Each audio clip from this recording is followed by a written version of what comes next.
하나님이십니다. 여러분의 근원을 창조하시고 여러분을 키우시고 성장시키시고 옳은 길의 길 복된 길로 여러분을 인도하십니다. 죄에 빠져도 예수님께서 죄에서 건져주십니다. 죄와 허물이 덮여 있어도 그 허물을 제거하시고 씻겨주시고 성령과 진리로 새롭게 해주십니다. 잘못되거나 고장나 있어도 다 고쳐주십니다. 예수님은 또한 치유자가 되셔서 약한 자를 강하게, 병든 자 고쳐주시고 가난한 자에게 공급자가 되사 부욕해 주십니다. 배우지 못한 자를 일으켜 유식하고 배운 자들을 부끄럽게 하시려고 하나님은 못 배운 자나 가난한 사람이나 없는 자를 예비하고 계십니다. 없어도 못 배워도 하나님은 작정하고 계십니다. 자녀를 존귀케 하시려고. 그래서 세상에 없어도 기죽지 않아야지 믿음입니다. 갖지 않아도 있는 것보다 든든하게 여기는 것이 믿음입니다. 예비치 못하여도 하나님이 그때 예비해 주실 것입니다. 하나님은 여러분의 팔이 짧다, 다리가 짧다, 지혜가 짧다, 지식이 짧다 이런 것을 다 메꿔 주시려고 아버지께서 계십니다. 아버지께서 여러분 복 주십니다. 오늘은 세 가지 구약 말씀으로 자본주의의 분별에 대해서 유대교에서 금융업을 어떻게 보는지, 카톨릭에서 금융업을 어떻게 보는지, 개신교에서 금융업을 어떻게 보는지, 또는 산업자본주의와 금융자본주의에 대한 분별을 하는데 구약성경과 신약성경과 이런 내용을 갖고서 한번 여러분도 같이 분별을 하셔서 주식을 투자할 때 그것이 나쁜 주식 투자가 있고 건강한 화폐 다루는 법으로 하는 경우가 일부가 있습니다. 그래서 구약성경과 신약성경의 근거로 해가지고 한번 경제와 산업을 분별하는 시간을 가져서 우리에게 주신 하나님 자유를 주셨죠. 그래서 자유가 어떤 그 이데올로기에 의해서 억어되면 안 돼요. 그래서 거기에 대해서 우리가 자유민주주의 시장경제인데 시장경제 안에서 하나님이 허락하신 것과 시장 자유민주주의 경제 자유시장경제에서 하나님이 삼가라고 하시는 방향, 그 방향이 중요합니다. 어떤 행동보다 어느 방향으로 갈 때. 그래서 먼저는 이제 모세로부터 해서 예수님 말씀 보면서 우리가 그 선거까지 우리가 분별해 보겠습니다. 선거를 할 때 먼저는 이제 신명기 15장 3절. 유대인들이 카톨릭 시대에 이게 개신교가 등장하기 전에 유럽은 유대인들의 유대교와 카톨릭 교회만 있었어요. 거의 유럽 전체가, 서유럽 전체가. 동유럽도 그랬어요. 동유럽도 다 기독교였어요. 이슬람으로는 1456년인가요? 그때 오스만 투르크 터키 사람들이 비잔틴 제국을 무너뜨리고 이슬람화 시키기 전까지 1400년 동안 기독교 지역이었어요. 중동이 다. 중동, 그 터키 지역까지. 그럴 때 유럽에서는 전 세계에서 제일 잘 살던 지역이 어디였죠? 하나님을 예비하던 민족들이 잘 살았어요. 그러니까 어디서 잘 살았냐면 구약 성경만 믿던 유대인들은 땅이 없어요. 디아스포라인데 자본이 많았어요. 그리고 땅과 자본이 다 있었던 지역이, 그러니까 빚지지 않고 빚을 구워주던 지역이 카톨릭 지역인데 개신교회가 없을 때니까 카톨릭이나 동방 기독교 쪽은 다 기독교라고 보셔야 돼요. 뭐 1500년 동안 다 뭐 암흑의 시대다 그러는데 뭐 그러진 않습니다. 카톨릭 안에서도 교황청 부패 개혁 운동을 계속 했어요. 아예 근데 카톨릭을 이단이라고 취급하던 것이 개신교 운동이 시작되면서 카톨릭을 아주 이단화시킨 거죠. 이단화시키지는 않고 고쳐야 된다 이런 건 카톨릭 천년 역사에 계속 되어 왔던 것이에요. 그리고 수도원 운동에서 우리가 크리스찬은 가난하게 지내야지 천국에서 부자가 된다 하는 것도 왜 그게 강조가 됐냐면 교황청이 너무 부자를 추구하게 되니까 교황청에 있던 사람들이 산속으로 들어가면서 기도원, 수도원 운동을 하면서 이게 반대 운동을 해서 정화 산업을 정화 활동을 했던 것이에요. 그러니까 어떻게 보면 개신교에서 활동하던 건데 그게 법적으로 카톨릭을 이단화 시키지만 않았을 뿐인 거지 그 개신교하고 똑같이 정화 운동을 카톨릭 안에서도 역사적으로 계속 성각자들이 외쳤어요. 그리고 마틴 루터가 했던 걸 그대로 하면서 화형을 당했던, 죽임당했던 카톨릭 사람들이 많이 있어요. 그러니까 가르치는 거 보면 기독교하고 개신교하고 똑같이 가르쳤던 사람들이 많이 있습니다. 그렇기 때문에 우리가 역사를 공부하는 것도 신앙생활이에요. 그러니까 금요일 날 오늘 저녁에 오신 분들은 하나님께 복을 받으신 귀한 분들이라고 저는 믿고 좌우에 있는 분께 오늘 복된 날입니다. 할렐루야. 공부하는 건 복된 날입니다. 예. 신명기 15장 1절로부터 3절까지 읽어주세요. 1절부터 신명기 15장 1절로부터 3절까지 시작.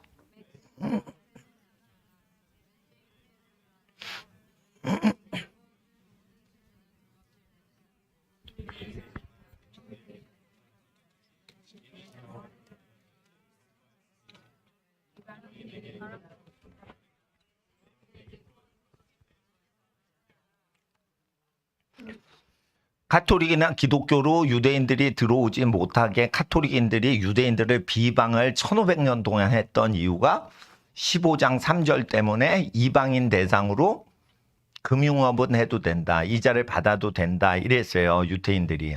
그러니까 이자를 노리고 장사하는 거는 죄다라고 얘기하신 시편 15편 5절 말씀에 근거해서 천국에 들어가고 하나님 나라에 들어가려면 고리대금업을 하면 안 된다라는 어떤 내용이 있어요.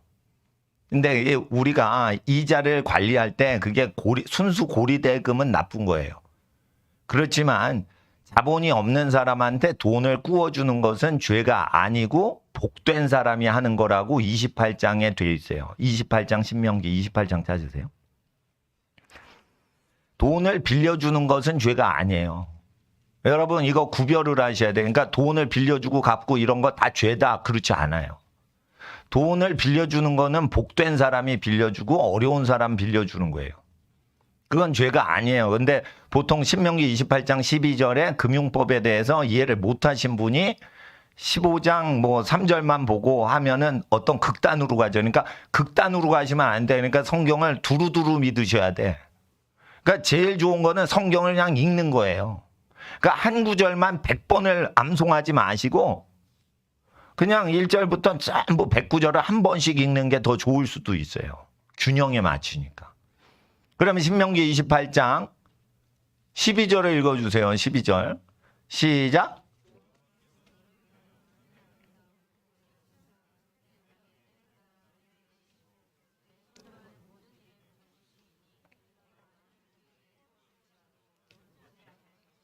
구워줄지라도 다른 민족에게 구워줄지라도 구임받지 않는다. 근데 이제 아까 15장 그 15장 3절 신명기에서는 이방인한테는 독촉해도 돼요. 7년이 넘어도. 1000만 원 꼬갔잖아. 8년째인데 갚어. 이거를 독촉할 수 있는 게 뭐예요? 금융업이죠. 8년이 넘어가도. 근데 여러분이 김해 김씨인데 김해 김씨 친척분한테 6촌이다, 8촌이다, 사돈, 뭐 이런 거 있잖아요. 집안 사람한테 구워주고 동족한테 이 7년째는 면제하라고 돼 있어요. 왜 15장 1절에 면제하라고 하셨어요? 14장 마지막 절에 복을 주시려고 하나님이 예정하셨으니까 그러니까 친척한테는 돈을 따박따박 다 받아내려고 하지 말라는 거예요. 친척한테는. 같은 집안 사람이잖아요. 네. 그러니까 자 잠언 17장 17절 찾으실 것도 없어. 17 쌍 17절. 그 잠언 형제는 따라서 형제는 위급한 때를 위해 태어났느니라.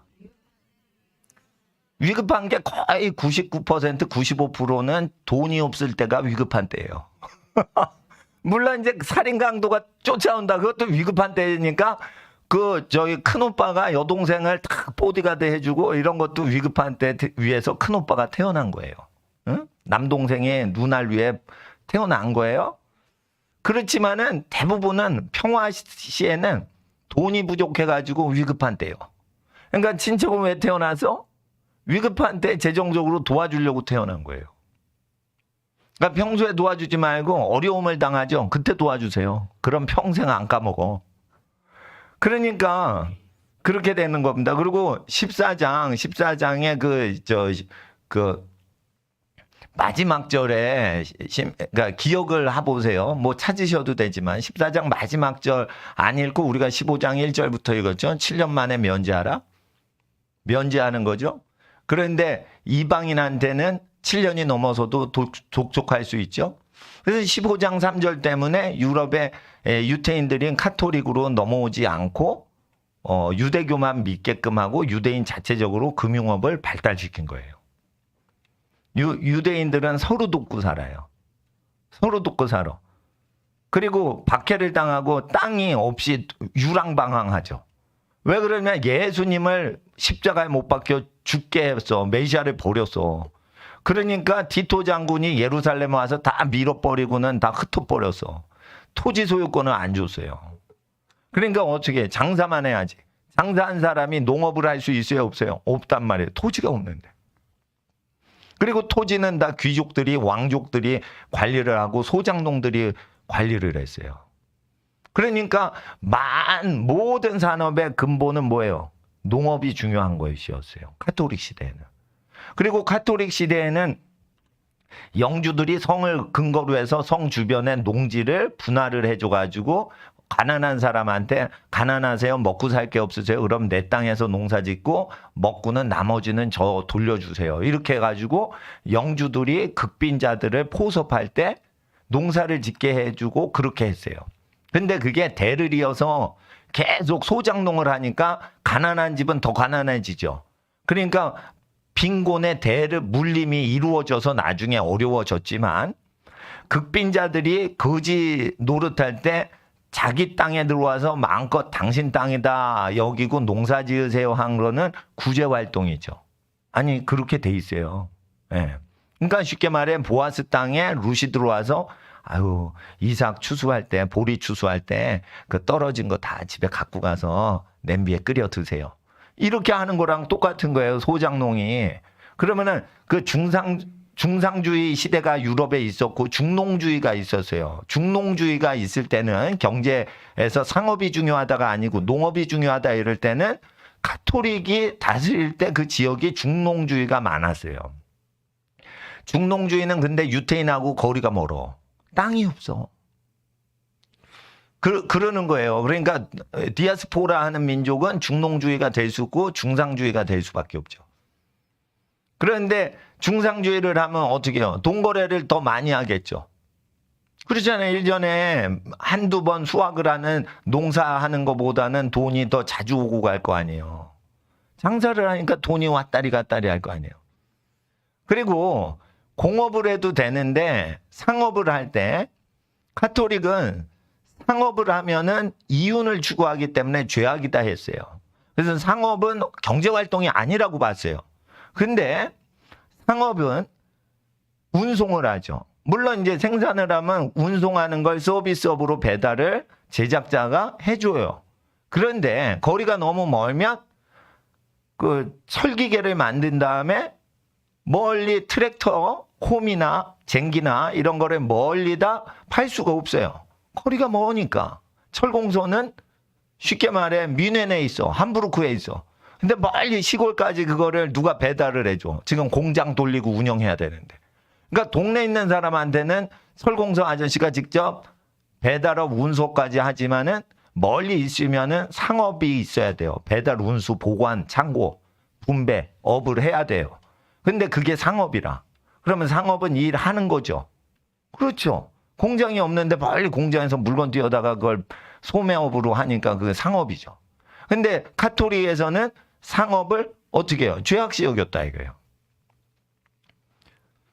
근데 그 상업이 이윤을 남기기만 하는 거냐? 일을 한단 말이에요, 상업이. 옛날에는 마케팅이나 운송 배달 이런 거를 생산자가 했지만은 물건사가 사요. 배달은 무료로 해드릴게요. 이러고 다 무료로 해드렸던 거예요. 근데 이게 무료로 할 만한 게 아닌 거예요. 사회가 더 발전을 하니까. 그러니까 배달업도 따로 해야 돼. 배달을 누가 나가면 3일이 걸려. 그러면 공장 쉬어야 돼. 이렇게 되니까 이제 배달업이 발달이 되고 보관업도 발달이 되게 되는 거예요. 그러니까 산업이 발전하면서 잉여를 추구하는 것도 죄라고 하는 때가 있지만 죄가 아니게 되는 때가 온단 말이에요. 그렇잖아요. 그러니까 오늘 내가 설교하는 것 중에 상당히 이게 수준이 높은 설교를 내가 하려고 지금 작정을 한 겁니다. 역사적으로 그러니까 이윤이 죄냐 아니냐, 잉여 이윤을 추구하는 게 죄냐 아니냐 경제학적으로 가는데 오늘은 성경 기준으로 판단을 하셔야 돼요. 이게 신앙이어야 돼요. 그래서 상업을 정당화시키면은 개신교를 믿게 됐고, 상업은 더러운 거다, 돈을 만지니까. 그러면 카톨릭으로 남았던 거예요. 그러면 카톨릭을 주장했던 남부 유럽은 주로 농사 짓는 나라였던 거 기억하세요? 날씨가 좋고 옥토인 지역은 다 카톨릭을 믿어요. 잘 아셔야 돼요. 프랑스, 스페인, 이태리, 옥토 중에 옥토고 날씨도 좋고 농토도 엄청 옥토예요, 다. 그럼 다 카톨릭을 믿어요. 농사에서 먹고 살기가 힘든 북유럽 지역. 그러면은 어떻게? 장사해서 해야 되는 거예요, 장사해서.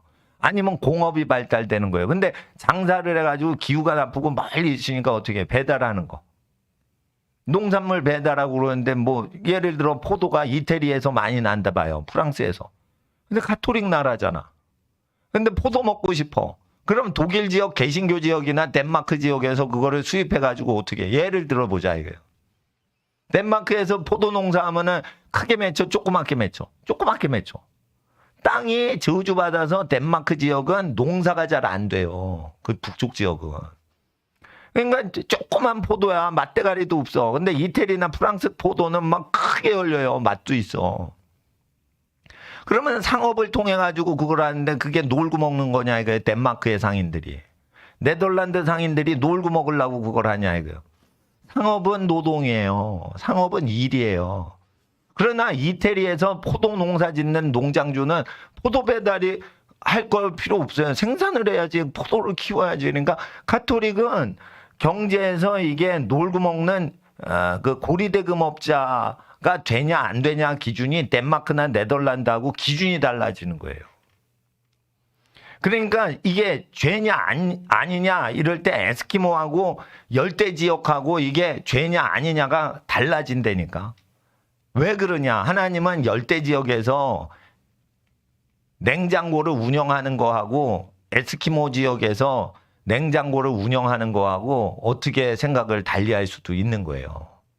그러니까 겨울철에 영하 5도다 그러면은 냉동실을 그냥 밖에다 널어놓으면 다 어는데 그걸 꼭 냉동실을 구입할 필요 없잖아요. 여름철에는 냉동고가 필요하지만. 이와 같이 하나님께서는 그 나라와 민족의 상황의 형편을 다 알아서 이웃을 내모같이 대해주는지 아니면 사특하게 하는지에 따라서 그게 불법 잉여다, 합법적인 잉여다, 그걸 다 그 상황별로 체크를 하시는 거예요. 그거를 알려면 어떻게 돼? 이웃을 한번 너 네 몸처럼 경제활동하고 있니? 아니니? 그걸로 아는 거예요, 여러분. 그러니까 저 네덜란드나 덴마크에서 포도 농사 농산물을 먹고 싶은 사람하고 이태리 포도 농장 옆에 사는 사람하고 이게 좀 달라지는 거예요. 그래서 하나님은 그걸 다 생각을 하시는 거예요. 자, 다시 한번 성경 말씀 보는데 일단 남은 잉여 자본금을 자본이 없고 가난하고 돈이 없는 사람한테 빌려주는 거는 죄가 아니에요. 신명기 따라서 신명기 28장 12절 모든 민족한테 1절도 마찬가지예요. 신명기 28장 1, 2절 하나님이 너에게 복을 주시면 너희가 모든 민족에게 구워주고 도와준다는 거예요. 그러니까 잉여를 이렇게 빌려주는 건 죄가 아니에요. 그 사람을 도와주려는 거지. 그런데 도와주는데 예를 들어 700만 원 도와주고는 1억을 갚아라 이러면 고리대금업이에요. 그거는 천국 못 들어가는 거예요. 그러는데 700만 원 꿔주는데 공부하는 데 써라 또는 700만 원 꿔주는데 물건 만드는데 돈이 없으시다고요? 그러면 제 돈을 좀 도와드릴 테니까 물건을 잘 만드셔서 직원들 월급 주시고 공장, 양말 공장 운영하시는데 어려움 없게 잘 쓰세요 하고 1970년대 새마을 운동할 때 이렇게 은행에다 돈을 넣어놓으면 전부 대출을 편하게 할 수 있어서 양말 공장, 와이셔츠 공장 돌아가게 했잖아요. 70년대. 그래가지고 다 직원들 와서 그때 노동집약적이니까 다 미싱질 해가지고 양말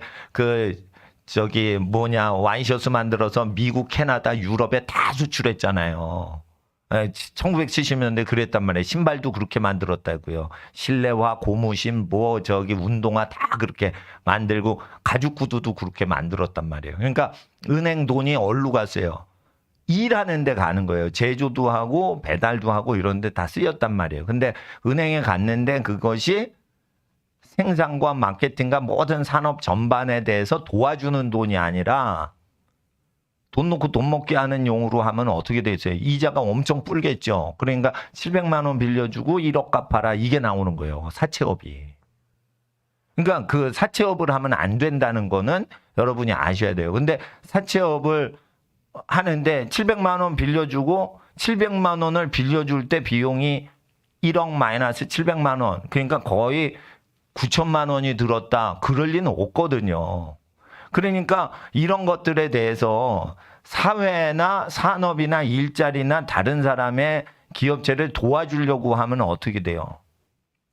하나님이 명하신 기업이 뭐예요? 이자를 받거나 또는 융자를 해줄 때 기준이 6년이에요. 7년째 면제하라는 거예요. 그러니까 뭐냐면 빌려주어서 돈이 많이 벌리면은 3년째 갚아도 되는데 6년째까지 기다릴 수 있니? 라고 묻는 거예요. 그리고 7년째인데 너희 친척이면 돌려받지 마라. 네 친척이잖아. 이런 뜻이에요. 그러니까 하나님께서는 연수를 구약 모세에 7년 이상 빌려주는 사람, 6년 이상 빌려주는 사람은 그 가난한 사람을 좋아하고 도와주고 위해주고 있다라고 기본적으로 연수 제한을 하신 거예요. 예를 들어 보세요. 6년 있다가 돌려받고 7년째는 친척이면 탕감하고 친척이 아니면 어떻게 해요? 외국 사람이면 8년째, 9년째도 돌려주세요. 내가 꿔줬는데 왜 안 갚아요? 이럴 수 있다는 거죠.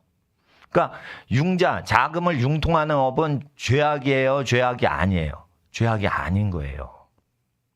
그 마음 중심으로 그렇게 되는 거예요. 그러니까 금융업은 전부 뭐 나쁘다. 내가 그렇게 설교했다고 느끼시는 분들은 오늘 고급 과정에 들어오시면 절대 그게 아니다. 고급 과정이야. 오늘은 고급 과정이야. 그러니까 이게 좀 대학원 수준이야. 그런데 예를 들어 빌려줬어. 우리나라 주식 투자가 평균 넣었다 뺐다 하는 평균 기간이 7일이에요. 7일 동안 먹튀하겠다는 거야. 그러면 넣었어. 그리고 오르지 않아서 내놔. 다시 빼 손절매해. 이게 뭐냐면은 월요일 날 투자하면 다음 주 월요일 날 빼간다는 거예요, 기본적으로. 그러면은 사업을 하시는 분을 도와줄 생각으로 넣은 거예요. 지가 돈 노리고 넣었다가 7일 만에 뺀 거예요. 자기가 돈 놓고 돈 먹게 하는 거예요. 그게 나쁜 사람들인 거예요.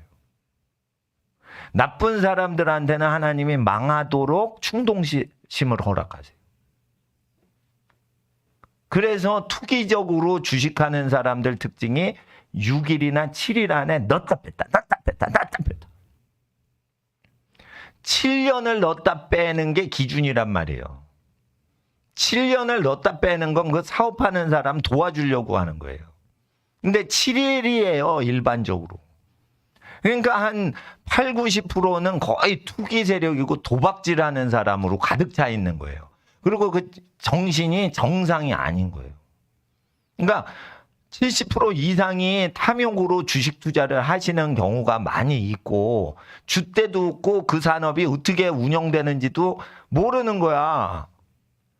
금융업에 주식 투자해서 근데 금융이 어떻게 돌아가는지도 모르면서 금융업에 넣고 조선과 철강업에 주식 투자를 했어. 그럼 조선과 철강업이 어떻게 운영되는지 조선과 철강업은 기계공학 알아야 되고요. 조선업을 알아야 되고요. 무역업을 알아야 돼요. 아니 그렇잖아요. 그게 조선철강이면 이과 쪽인데 이과 쪽은 하나도 모르고 그냥 넣었다 뺐다 하는 거예요. 이게 도박질을 하는 거예요. 그러니까 조선업을 알면 그 대우조선이다 현대조선이다가 중국 조선업계보다 더 좋은 배를 만드는지 비교 분석을 할 수 있는 지식이 있어야지. 그러면 그 업계에 일을 하시는 분의 그런 거를 알고 일할 줄 아는 사람이 그거를 장기 투자하는 거지. 누가 장기 투자를 7일 만에 장기 투자를 합니까? 그 7일이 장기 투자가 아니에요. 그건 먹튀지, 먹튀. 그러면 하나님도 일을 하시죠. 먹튀하는 인간한테 유혹을 주신다고 돼 있어요. 그리고 남을 도와주는데 구약의 율법으로 기준으로 맞춰서 도와준다. 이런 사람은 일자리 창출을 하고 도와주려고 융자를 빌려주는 거기 때문에 하나님이 도와주셔서 구약 성경에 놀랍게도요. 부자 되게 하신다고 돼 있어요. 그러니까 이게 어떻게 그러니까 넣다 뺐다 하는 것만 보면은 주식 투자하는 사람은 뭐 다 착하냐 다 나쁘냐 이렇게 하시면 안 되는 거예요.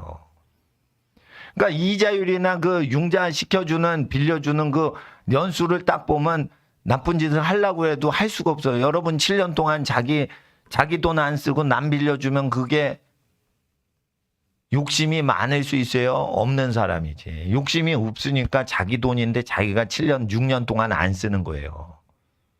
그건 착한 사람 아니에요? 어? 고리대금도 안 하고. 그건 착한 거예요. 그래서 융자를 해줄 때 6년 이상 융자를 해주고 이자를 그렇게 바라지 않고 하면 착한 사람이고, 그리고 친척한테는 아유 친척인데 뭐 어려울 때 도와줬으니까 이제 잘 살았니? 그러면 갚어. 아직도 못 살아? 그러면은 그냥 안 갚아도 돼. 친척분한테는 그래야지 인심 아니에요? 에? 학자금 얼마니? 그랬더니 1,000만 원이래요. 그러니까 예를 들어 어떤 조카가 공부를 잘해서 연세대 고려대를 붙었어. 이화여대를 붙었어. 학비가 얼마냐 그러면 거기 비싸요. 사립대학은.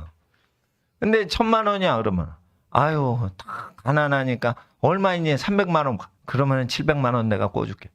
그리고는 군대 갔다 왔다 해가지고 군대 3년에다 대학교 4년 7년이 됐어. 6년이 됐어. 군대 2년 대학교 4년 6년이 됐어. 야 갚아라 그랬는데 집안이 계속 가난해. 그러면은 등록금 700만 원 여러분이 고모 이모야 부자야. 됐다. 왜냐하면 한 달에 7천만 원 벌고 있거든. 그러니까 조카한테 700만 원 꿔줬어. 11조도 하는데 뭐. 한 달에 7천만 원 버는데 매달 11조가 700만 원이요. 그러는데 6년 전에 700만 원 꿔줬던 거야. 됐다 조카야. 공부 더 열심히 하고 좋은 회사 취직하거라. 이러고 띄워주는 거예요. 그러면 어떻게 되냐. 하나님이 하늘에서 복을 더 주시는 거야. 매달 7천만 원 버는데 매달 7억씩 벌게 해주시는 거예요. 아이고 이게 복을 더 챙기네. 조카 가난해. 찬스다. 조카야 내가 더 도와줄게. 이 원리를 알면 7천만 원에서 7억으로 뛰는 거예요. 한 달 수입이. 그래서 친척 중에 가난한 사람이 있으면 도와주시라는 거예요. 제가 얘기를 하는 건데. 응? 근데 여러분 친척 도와주죠. 교회에서요 높임을 못 받아. 아 당연하지. 친척이 친척 도와줬는데 목사님이 뭐 박수 쳐주겠어요? 집안일인데? 집안일은 외부 사람 모르잖아. 그러니까 교회에서는 잘난 척을 할 수가 없어. 근데 생각해보세요. 여러분이 만약에 나한테 말이지 제네시스를 사줬어. 그럼 목사님 왜 22만 중고차 아반떼 타다가 이거 제네시스 탔어요? 물어볼 거 아니요. 아니 가난뱅이 목사가 제네시스 갑자기 타면 다 물어볼 거 아니야. 목사님 왜 타락했어요? 왜 제네시스 탄 거야? 그러면 내가 오해 안 받을라. 아이고 내가 산 거 아니요. 어느 애기 아빠가 갑자기 갑자기 사업이 잘 돼가지고 돈이 남고 차가 쓰레기같이 새 차가 남고 남아서 어떻게 버리기도 뭐하고 그래서 나한테 줬다니까 애기 아빠가. 그 집이 사업이 잘 돼서. 이렇게 하면 교인들이요, 와, 사업 잘 돼서 착한 일 한다, 가난한 목사님 도와줬다 이래가지고 칭찬받을 거 아니에요. 근데 만약에 목사님 안 도와주고 여러분이 친척 도와주죠. 교회에서 칭찬도 못 받아. 그러니까 상급이 더 큰 거예요. 목사님 도와준 것보다 여러분 친척 중에 가난한 사람 도와주고 교회에서 칭찬받을 수 있게 살면은 여러분은 상을 더 받는 거예요. 어디서 칭찬받아? 칭찬받을 데가 없어. 동사무소 주민센터 가보세요. 내가요 내 조카 학자금 대줬는데요 나 칭찬해 주세요. 주민센터 동장님. 이러면 칭찬 안 해줘. 예? 경기도지사 서울시장한테 가도 칭찬 안 해줘. 그러니까 하나님께서 복을 주시는 거예요. 세상에서 칭찬받을 생각 없이 착한 일 하니까. 그러니까 율법이 선한 거예요. 이게 율법이 선한 거예요. 응? 율법이 선한 거예요. 그러니까 친척이 어려우면은 저기 담임 목사님이나 담임 선교사님 도와드리기보다 친척 도와주고 부자가 되시라 이거예요. 친척 자꾸만 서로 돕고 살면 어떻게 돼? 그 집안이 부자가 돼. 그래서 특별히 도와주는 거 없이 11조가 그냥 10배가 돼버려. 그러니까 자연스럽게 교회도 11조가 10분의 1밖에 안 냈는데 11조가 70만 원 내다가 11조가 어느 사장님인데 700만 원이 된 거야. 근데 특별히 헌금하거나 특별히 목사님을 도와주는 건 아니야. 근데 교회가 다 자립이 되게 되는 거예요. 그러면은 목사님도 차비 쓰는 게 넉넉해지겠죠. 미자립 교회 상태보다. 그러니까 여러분 아셔야 돼요. 이렇게 어려운 교회나 어려운 그 목사님을 도와주거나 어려운 선교사님 도와주려고 하기보다 친척과 집안이 복을 받는데 힘을 쓰시는 거예요. 그게 믿음이에요. 그게. 그러니까 하나님 앞에서 7년째 됐을 때 친척 도와준 거는 돌려받으면 돼, 안 돼? 돌려받을 수도 있죠. 여러분 돈인데. 그런데 자원해서 내가 안 돌려받겠다. 친척을 위해서. 그러면 하나님이 갚아주세요, 안 갚아주세요? 반드시 갚아주시는 거예요. 반드시. 그러니까 친척을 사랑해야 돼요. 그게 신앙이에요. 그리고 누가 있어. 근데 집안 식구가 부자야. 그런데 교인은 어려운데 어려운 교인 보고 그 사람 어려운 사람 도와주라고. 아니에요. 친척이 부자면 친척이 도와주는 게 더 편한 거지. 교인들은 가난한데 왜 가난한 교인을 가난한 교인이 도와줘요. 부자 친척이 가난한 친척 도와주는 게 편한 거지. 예. 그리고 사기도 못 쳐요. 친척끼리 도와주면. 할머니가 살아계시고 할아버지 살아계시고 외삼촌 살아계시고 들고 쓰실 데가 얼마나 많은데 그게 튀어. 빚 안 갖고 튀어 도망갈 길이 없어요. 지구 저 멀리 남미로 이민 가도 전화가 와. 야, 할머니다. 할머니 왜 전화하셨어요? 너 빚 안 갚으려고 아르헨티나로 튀었다며. 친척이 주소 다 알고 있어. 그러니까 친척이 도와줬는데 뭐 무슨 짓을 하겠어요? 그러니까 뭐든 다 은혜가 되는 거예요. 그게. 네? 안철수 씨가 계약서를 딱 내고 윤석열 씨한테 이거 협정을 맺고 그러니까 윤석열 씨가 그런 조용히 쪼가리 믿지 말고 날 믿으라고 그랬다는 거예요. 친척도 아닌데 윤 씨하고 안 씨하고 친척 아니잖아. 그런데도 윤 씨를 좀 믿어보라 이거요. 그냥 그런 거 갖고 그냥 남자가 막 그런 거 갖고 계약을 하겠냐. 이거 단일화 하려면 그냥 자기를 믿으라 이거. 윤 씨를 믿으라는 거야 그냥. 그러니까 윤 씨를 믿었나 봐. 그래가지고 지금 안 씨가 윤 씨한테 지지하겠다고 선언을 한 거야 지금. 안 씨가 윤 씨도 믿는 시대인데 안 씨가 안 씨 못 믿어서? 예? 하나님 믿는 거는요. 그러니까 어려운 게 아니라 상식에 속한 거예요. 상식에 속한. 근데 안 씨가 윤 씨를 믿으면 뭐가 오겠지. 감투 자리가 오겠지. 그러니까 뭐 주고받는 게 있으니까도 믿지 않고 서로 이렇게 뭐, 예. 뭐, 안 씨가 얘기를 하셨었대요. 윤 씨를 찍으면 손가락 자르고 싶을 일이 일어날 거라고. 그런 거를 며칠 전에 해놓고는 또 왜 지지를 하냐 이거예요. 그러니까 뭐가 오니까 그런 거예요. 그런데 친척이 친척을 왜 못 믿어? 근데 친척이 친척을 믿고 상거래하는 민족이 있어요. 그게 유태인들이에요. 유태인들은 그 약정서 쓰고 빌려줘요. 친척끼리 그냥 빌려줘요. 그냥 빌려줘요. 그리고 얼마 빌려줬다 이런 거 문서화 안 해요. 그러니까 다 내부 거래하니까 세금도 뜯길 일이 없고 소득도 공개가 안 되는 거야. 전 세계 유태인들이. 그러니까 신뢰관계로만 주고받는 거예요. 그러니까 뭐냐면 물건 가져갈 때 돈을 요구하질 않아요. 물건 그냥 주고. 그리고 농산물 그냥 주고, 농산물 그냥 줘. 그리고 친척이 안경을 해. 그러면 안경 집어. 그냥 안경 해주세요. 이렇게 해서 물물 교환으로 계속 돌리는 거예요. 그러니까 유태인은 유럽에서 카톨릭 국가에서 재산이 많아지는데 카톨릭 국가는 상업을 부정시하고 전부 상거래하는 식으로만 하는데 상거래해도 그걸 죄악시해요. 농사만 해야 되는 거예요. 그러니까 자 따라서 막스 베버. 막스 베버가 연구를 했어요. 이게 경제학자예요.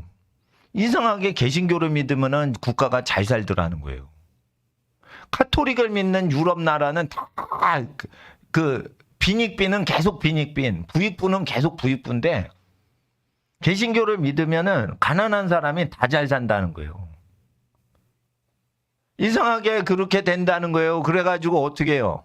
막스 베버의 프로테스탄트 윤리와 어떻게 그런 책이 있어요. 제가 갖고 있어요. 잉여를 이걸 더러운 거라고 볼 거냐. 잉여는 이거는 합당한 거고 하나님이 주신 이게 기업이냐. 이걸 논한 거예요. 근데 막스 베버는 개신교가 왜 잘 사냐. 잉여를 더럽게 여기지 않는다는 거예요. 근데 카톨릭은 이거 잉여를 더럽게 여긴다는 거예요. 근데 제가 말씀드린 거예요. 잉여가 남죠. 그 잉여는 자기가 일해서 먹고 산 거예요. 그러니까 그건 뭐예요? 하나님이 주신 자기의 소득인 거예요. 그걸 더럽게 여기면 안 되고 그거를 빌려주죠. 빌려줄 때 어떻게 해요? 개신교 기준도 아니고 카톨릭 기준도 아니에요. 구약 성경 기준으로 6년 이상 자기 돈 자기가 안 쓰고 남을 산업을 먹고 살게 빌려주면 그건 사랑으로 도와준 거라고 하나님이 연수를 제정을 하신 거예요. 그래서 주식 투자를 해도 예를 들어 보세요. 나는 안경테 회사 몰라요. 돈 받은 적 없어요. 안경 만드는 회사에 6년 이상 투자를 했어. 그러면은 그거 차익 뜯어먹으려고 한 거예요. 자기 돈을 빌려줘서 산업을 도와주고 밀어주는 거예요. 후원자가 되는 거예요, 그게. 근데 망할 회사에 빌려주면 안 되겠죠.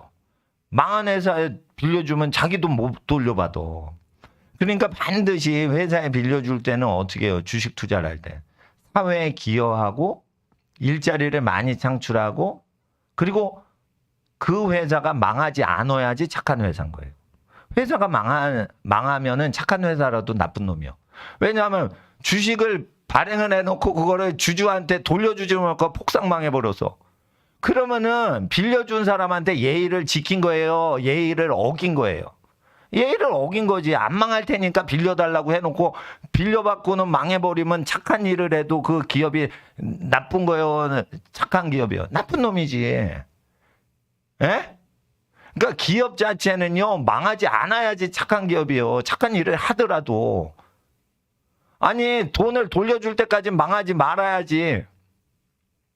가난해서 남의 돈 투자 빌려서 그래도 양말 공장 망하게 하면 안 되지. 망하지 않아서 뭔가 생겨서 빌려주신 저 주주들한테 돌려줘야 그게 착한 거죠. 그러니까 이게 저는 이렇게 정리를 했어요. 그러니까 금융자본주의가 나올 줄은 몰랐단 말이에요. 사람들이 유럽에 있는 부자 나라일지라도 산업혁명 이후에도 산업자본주의가 발달됐지 돈 놓고 돈 먹는 금융자본주의는 200년 전에도 상상을 못했던 거예요. 근데 금융자본주의가 어떻게 발달한 거냐면 여러분 아셔야 돼요.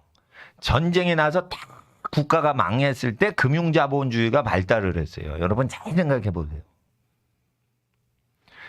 물건을 팔고 물건 제작하는데 아우 지금 호황인데 돈 좀 빌려주세요. 그리고 더 물건 찍어내. 이건 산업자본주의예요. 근데 산업자본주의가 언제 망하는 줄 알아요? 유럽이 전 세계 공장을 운영하는데 유럽이 1, 2차 대전 때 다 망해. 그러니까 전부 빚을 갖고 빚으로 공장 돌리고 빚으로 월급 줘야 돼. 그러니까 어떻게 해요? 화폐를 막 찍어낼 수밖에 없고 실물 자본보다 금융 자본이 커지게 돼요. 그러니까 뭐든지 빚으로 빚을 낳고 빚으로 빚을 낳고 하는 수밖에 없어. 그러니까 이거 금융 자본주의는 언제 발달하죠? 전쟁 때문에 발달을 하는 거예요.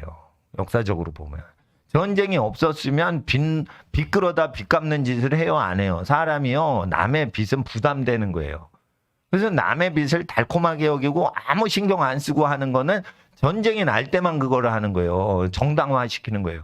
예를 들어 보세요. 전쟁 나면은 누가 많아져? 고아가 많아져. 전쟁 나면은 누가 많아져? 과부가 많아져. 전쟁 나면 누가 죽어 주로? 남자만 죽여. 아시겠어요? 여자로 난 것을 고마워하셔야 돼. 남자는요, 불쌍한 존재요. 전쟁 나죠? 우크라이나 보세요. 여자는 피난 가고 애기는 피난 가도 돼, 어린이는. 남자는 뭐요? 못 나가. 못 나가. 들어올 수는 있어. 못 나가. 15세에서 60대 남자는 못 나가. 전쟁해야 돼. 목숨 바쳐야 돼. 우크라이나라는 이름의 어원을 내가 조사하니까 경계, 가장자리, 전쟁지역 이런 뜻이에요. 그러니까 뭐냐면 이게 슬라브족하고 유럽의 게르만족하고 이게 국경선이야. 라틴 민족하고 슬라브 민족의 그 국경선이야, 우크라이나가. 그러니까 그 변방이라는 뜻이에요. 우크라이나이 뭐예요? 러시아에서 보면 이거 국경지대라는 뜻이에요. 그리고 이태리 반도에서 봐도 그 국경지대야, 국경지대. 알프스를 넘어가면 바로 우크라이나야. 그러잖아요. 우크라이나에는 알프스가 없어. 슬로베니아 뭐 이쪽까지 알프스가 쫙 있고요. 높은 지역이 있고요. 그 우크라이나는 완전 평야야. 그러니까 그 산맥이나 강이 있을 때 국경선이 정해져요. 그런데 거기에 드네프르 강인가? 지금 우크라이나 지역의 한가운데 강이 이렇게 S자로 샥 꼬부라져 가지고 국토도 지랄 같아. 이게 강이 큰 강이 이렇게 완전히 절반을 싹둑 이동부 그냥 딱 갈라버리면 그거 막 치고받고 하는 국경선이죠. 산맥이 국경선 아니면 큰 강이 국경선이거든 원래. 그러니까 이게 동쪽은 완전히 러시아판인 거예요. 자본도 러시아 자본이 다 들어온 거고. 서쪽은 유럽 자본이 다 먹은 거고. 완전히 자본이고 인종이고 언어고 완전 동서가 찢어진대요. 그러면 이건 화약고지, 화약고. 인종이 섞이면은 거기에 전쟁이 있다고 돼 있어요. 선지서에. 자본이 섞이면은 이게 러시아 자본인지 영국 자본인지 섞였어. 어느 짝짝해졌어. 싸움 나는 거예요. 싸움 나는 거. 싸움은 어디서 나요? 돈이 섞이면 나는 거예요. 돈 좋아해서 좀 빚을 끌어당겼는데 채무관계, 갑과 을이 생겼는데 그게 엉키면 그게 전쟁 나는 거예요, 다. 그러니까 빚을 아무 편하게 해가지고 그걸 돌리는 산업자본주의가 없고 그러니까 금융자본주의가 생기는 거. 전쟁이 일반화될 때 그게 되는 거예요. 그래서 지금 빚은 산더미 같이 계속 불죠. 하루가 지나면 늦고 월말에 딱 다음 달로 넘어가면 탁 이자 붙고 이런 거예요. 컴퓨터에서. 그러니까 빚은 생명체와 같아. 이게 뻥뻥 불어. 암세포가 사람이 잠자고 아무 생각 없어도 매일 자라듯이 빚은 계속 뿌는 거예요. 그러니까 빚 관리나 돈 관리 정확히 해야 돼요. 그걸 못하면은 하나님이 뭘 주시는 거예요? 암을 주시는 거예요, 암을. 물론 이제 물론 암에 대한 건 정확히 그림으로 제가 그릴게요. 입이 3개요. 이게 물론 이렇게 암인지 모르겠어, 나는. 근데 이게 좀 집 안에 먹기만 하는 존재가 먹기만 하는 거예요. 그러니까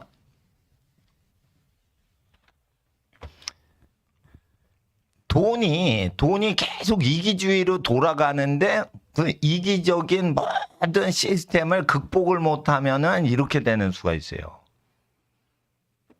그러니까 암이라는 것은 그 사회의 죄를 얘기하고 있는 거예요. 하나님은 그 암은요, 뭐든지 사인으로 보이시는 거예요. 질병은 그 사인인 거예요, 질병.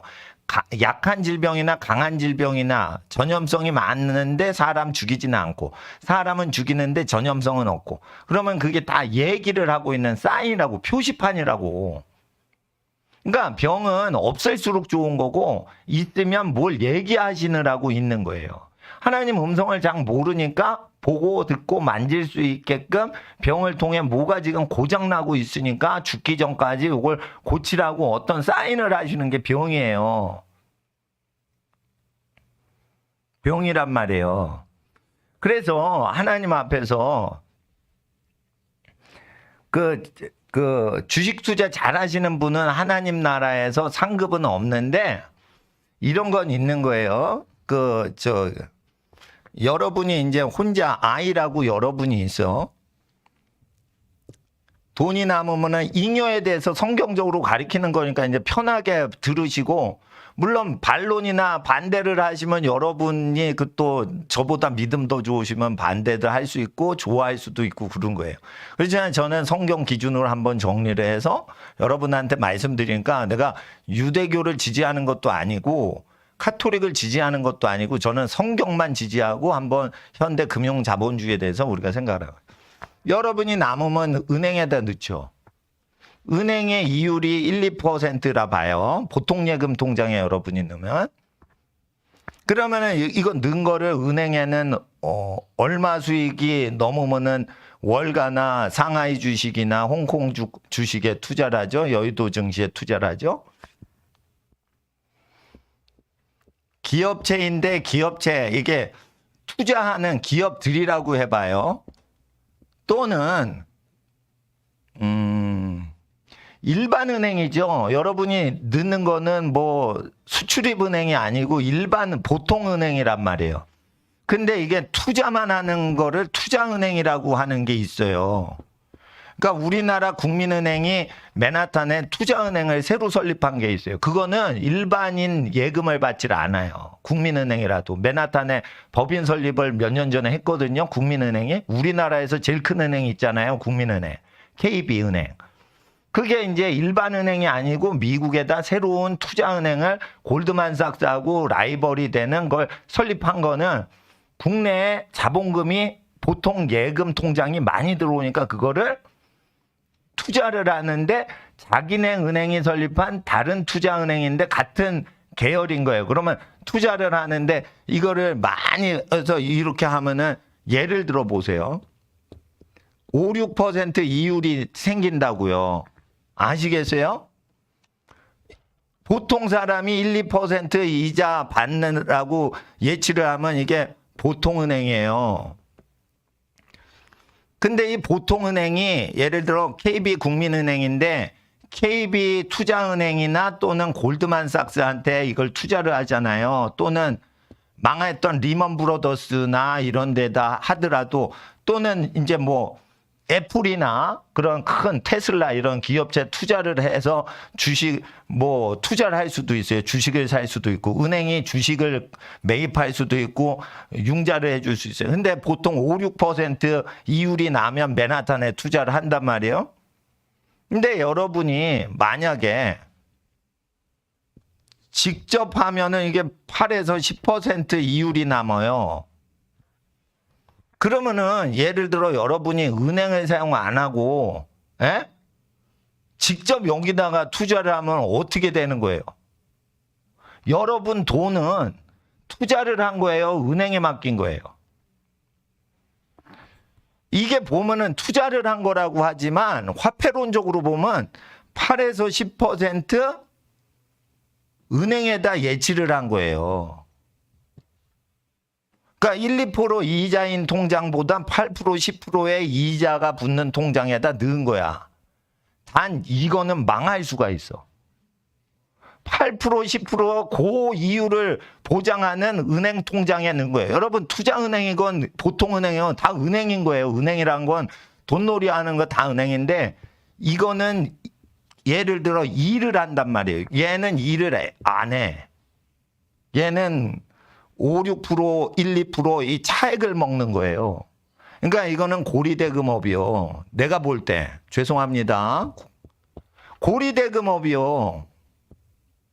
그러니까 1, 2%하고 5, 6% 한다는 거예요. 그러니까 보통은 유대인들한테 모세가 얘기한 거는 네가 1, 2% 먹으면 네 개인이 은행 역할을 해서 친척한테 1, 2%만 빌려줄 때는 이자를 받아도 돼요. 왜냐하면 친척이 1, 2% 비용이 들어서 조카 학비 대주는데 자기 돈만 들어간 게 아니야. 1, 2% 비용이 들어가서 빌려준 거예요. 그러면은 그 이자는 받는 게 당연한 거죠. 이율로. 근데 조카한테 1, 2% 이자를 받지 않고 5, 6% 해가지고 중간에 챙긴대 봐. 그러면은 어떻게 되냐면, 그 좀 죄송하지만, 그 이상한 이모나 고모가 되면, 야, 네 돈으로 등록금 내지 말고 나한테 빌려서 등록금 내라고 대출을 권유해 주기 시작해요. 그러니까 대출이 많아지겠죠. 지금 고급 과정 들어온 거예요, 이거. 고급 과정. 어린이들, 초등학교 1, 2학년생. 이게 정신 차리고 들어야 돼. 그러니까 이게 너무 힘드니까 나라는 사람이 쉽게 말해 네덜란드에 있었어요. 네덜란드인데 이게 이제 튤립 농업을 해요. 튤립 농장을 해. 튤립 농장을 하는데 튤립을 팔아먹어야 돼. 팔아먹는데 은행에다 하는데 은행이 가난뱅이 농사꾼 튤립 재배해서 꽃장사야. 꽃장사 네덜란드 아저씨가 가난하니까 안 빌려줘. 이거를 융자를 은행에서 빌리려고 하는데 영국이 다 빌려가는 거예요. 그러니까 네덜란드 사람은 가난하니까 안 빌려주죠. 그러니까 얘가 무슨 짓을 했냐면 얘가 튤립 농사 짓다가 또는 네덜란드가 이제 공장을 했어요. 예? 예. 저기 네덜란드에 있는 그 시계를 제조했다 이거예요. 독일계 사람들이 네덜란드 지역으로 와서 독일에서 있던 귀족들하고 관계가 안 좋으니까 안 좋은 땅이 어디죠? 네덜란드는 안 좋은 땅이에요. 그거는 그 바다보다 이렇게 지대가 낮고요. 농업도 잘 안 되고요. 그 농사가 소금기가 많아가지고 땅이 그렇게 독일도 안 좋은데 더 안 좋은 동네가 어디라고? 덴마크, 네덜란드 이런 데는 안 좋아. 그런데 이 사람들이 국제 무역을 하기 시작해요. 그러니까 튤립 농사를 하는데 이게 좀 안 되니까 어떻게 국제 무역을 하기 시작해요. 아프리카 향신료를 영국에다 내다 팔고 영국의 기업들이 그 편하게 할 수 있게 그 무역업을 했다 이거예요. 근데 무역업을 하려니까 돈이 없어. 이 사람 다 기독교인들이에요. 이게 개신교 지역이에요. 그러니까 은행에서 빚을 꿔주질 않으니까 어떻게 해? 일반인들이요, 자기한테 돈을 꿔주면 주식 증서를 줘서 나중에 갚겠습니다. 그러니까 빚을 꿔주세요. 네덜란드는 영국처럼 은행 돈을 빌리는데 어렵습니다. 우리는 영국하고 경쟁하는데 돈이 없습니다.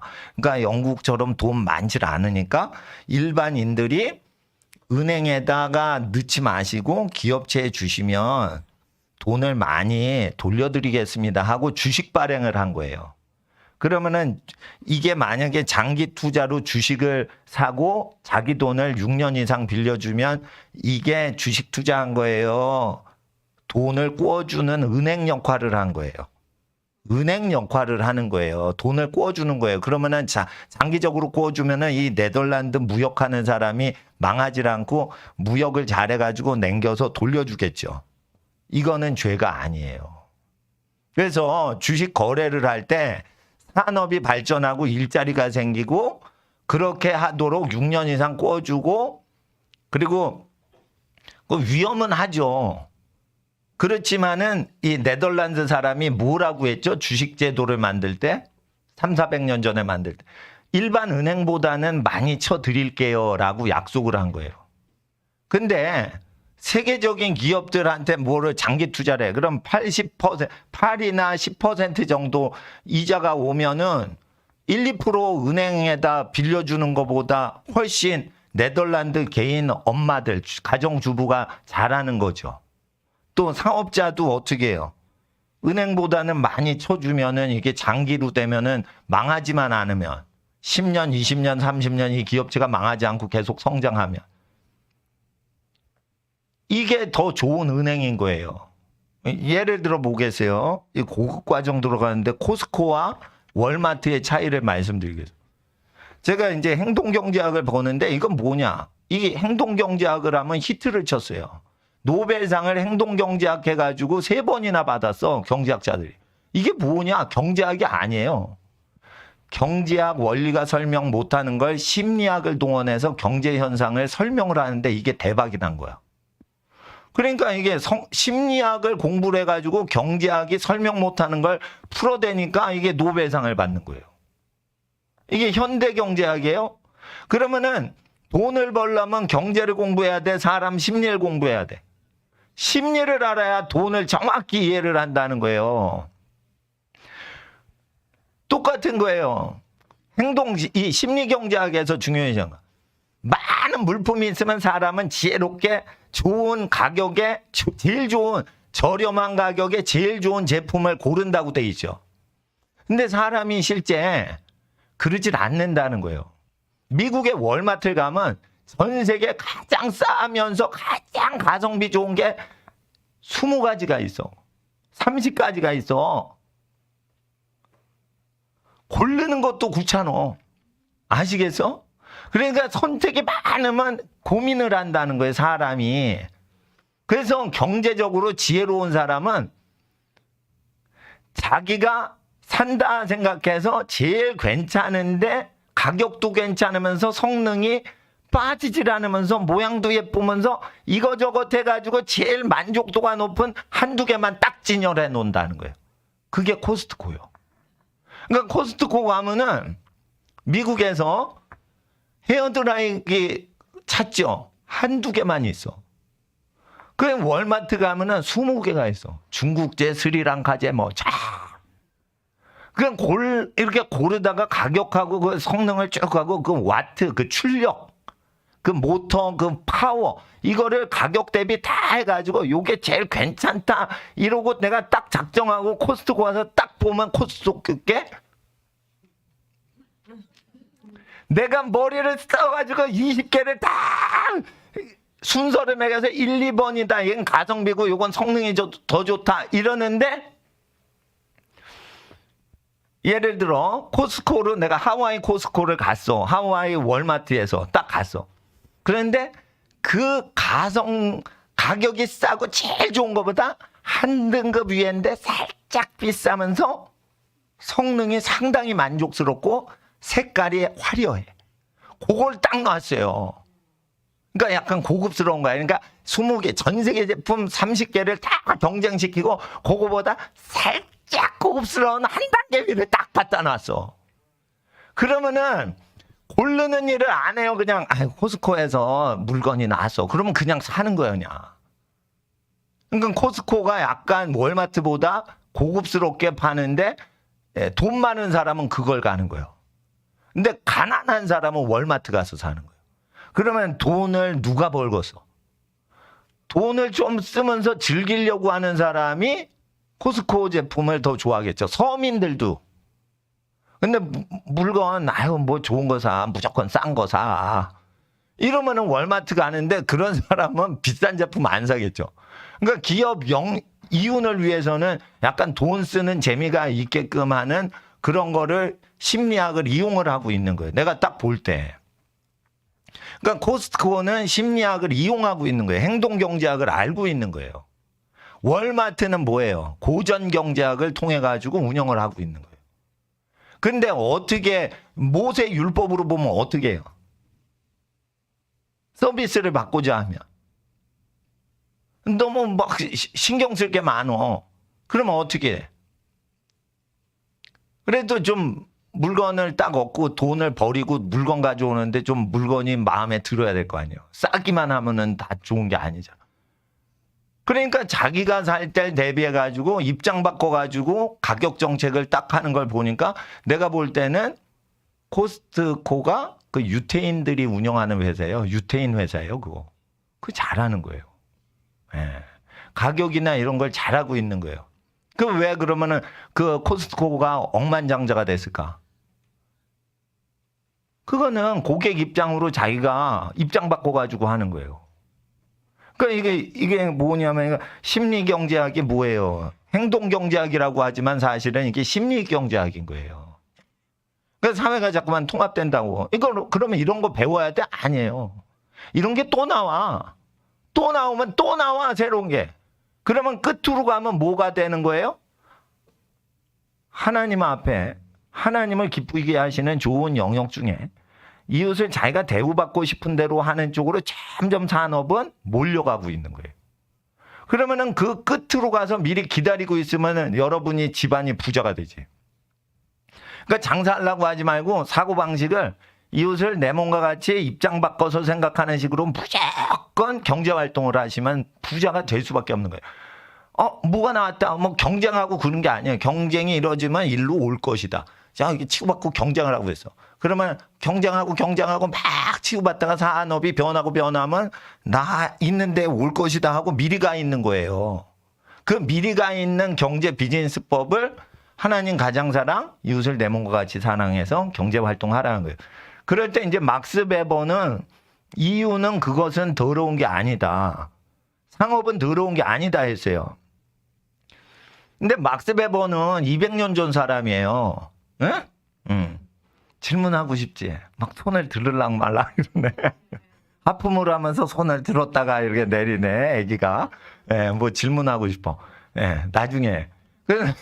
하나님 앞에서 이 주식 투자를 할 때, 주식 투자가 이게 과연 산업을 도와주려고 빌려주는 신명기, 따라서 신명기 28장.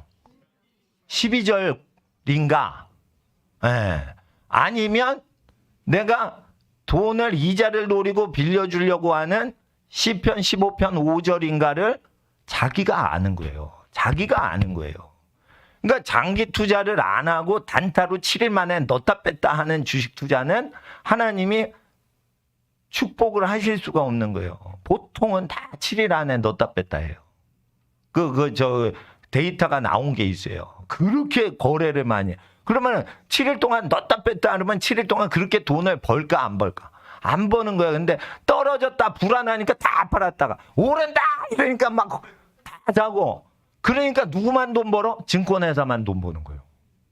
증권회사만 샀다 팔았다 이러는데 남기는 건 없는데 거래만 많어. 그러니까 금융업체만 돈을 버는 거예요. 그러니까 뭐예요? 오른다 이래가지고 챙기고 떨어진다 이래가지고 챙기는 사람들은 금융업자들이겠죠.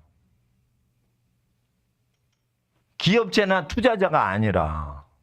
금융기관은 뭐예요, 결국은? 고리대금업자예요. 아니에요. 그러니까 예를 들어, 넣었다가 7년 있다 한 번 팔았다가 샀다가 이거 7년에 한 번 샀다 팔았다 한 번 일어나는데 7년 동안 이게 7만 번을 샀다 팔았다 하면 누구만 부자 돼?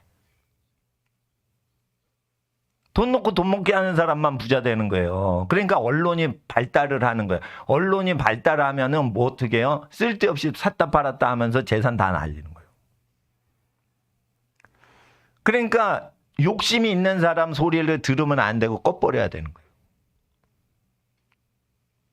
그러니까 주식 투자를 하는 사람은 욕심이 없어야 되고 근검절약해야 되고 장기간 동안 사회를 이롭게 하는 산업을 일구는 일꾼들이어야만 되는 거예요. 그러니까 이게 기독교 기업 윤리하고 딱 맞는 거지. 그러니까 기독교가 발달되면 전 세계를 다 그 나라가 먹여 살려줘요. 그러니까 여러분들은 뭐예요? 돈을 얻어먹는 사람이 아닌 거예요. 여러분으로부터 돈이 생겨나는 거예요. 하나님을 예배하기 때문에. 근데 예배할 때는 진리로 예배를 해야 되거든. 우리 삶이 예배가 돼야 돼요.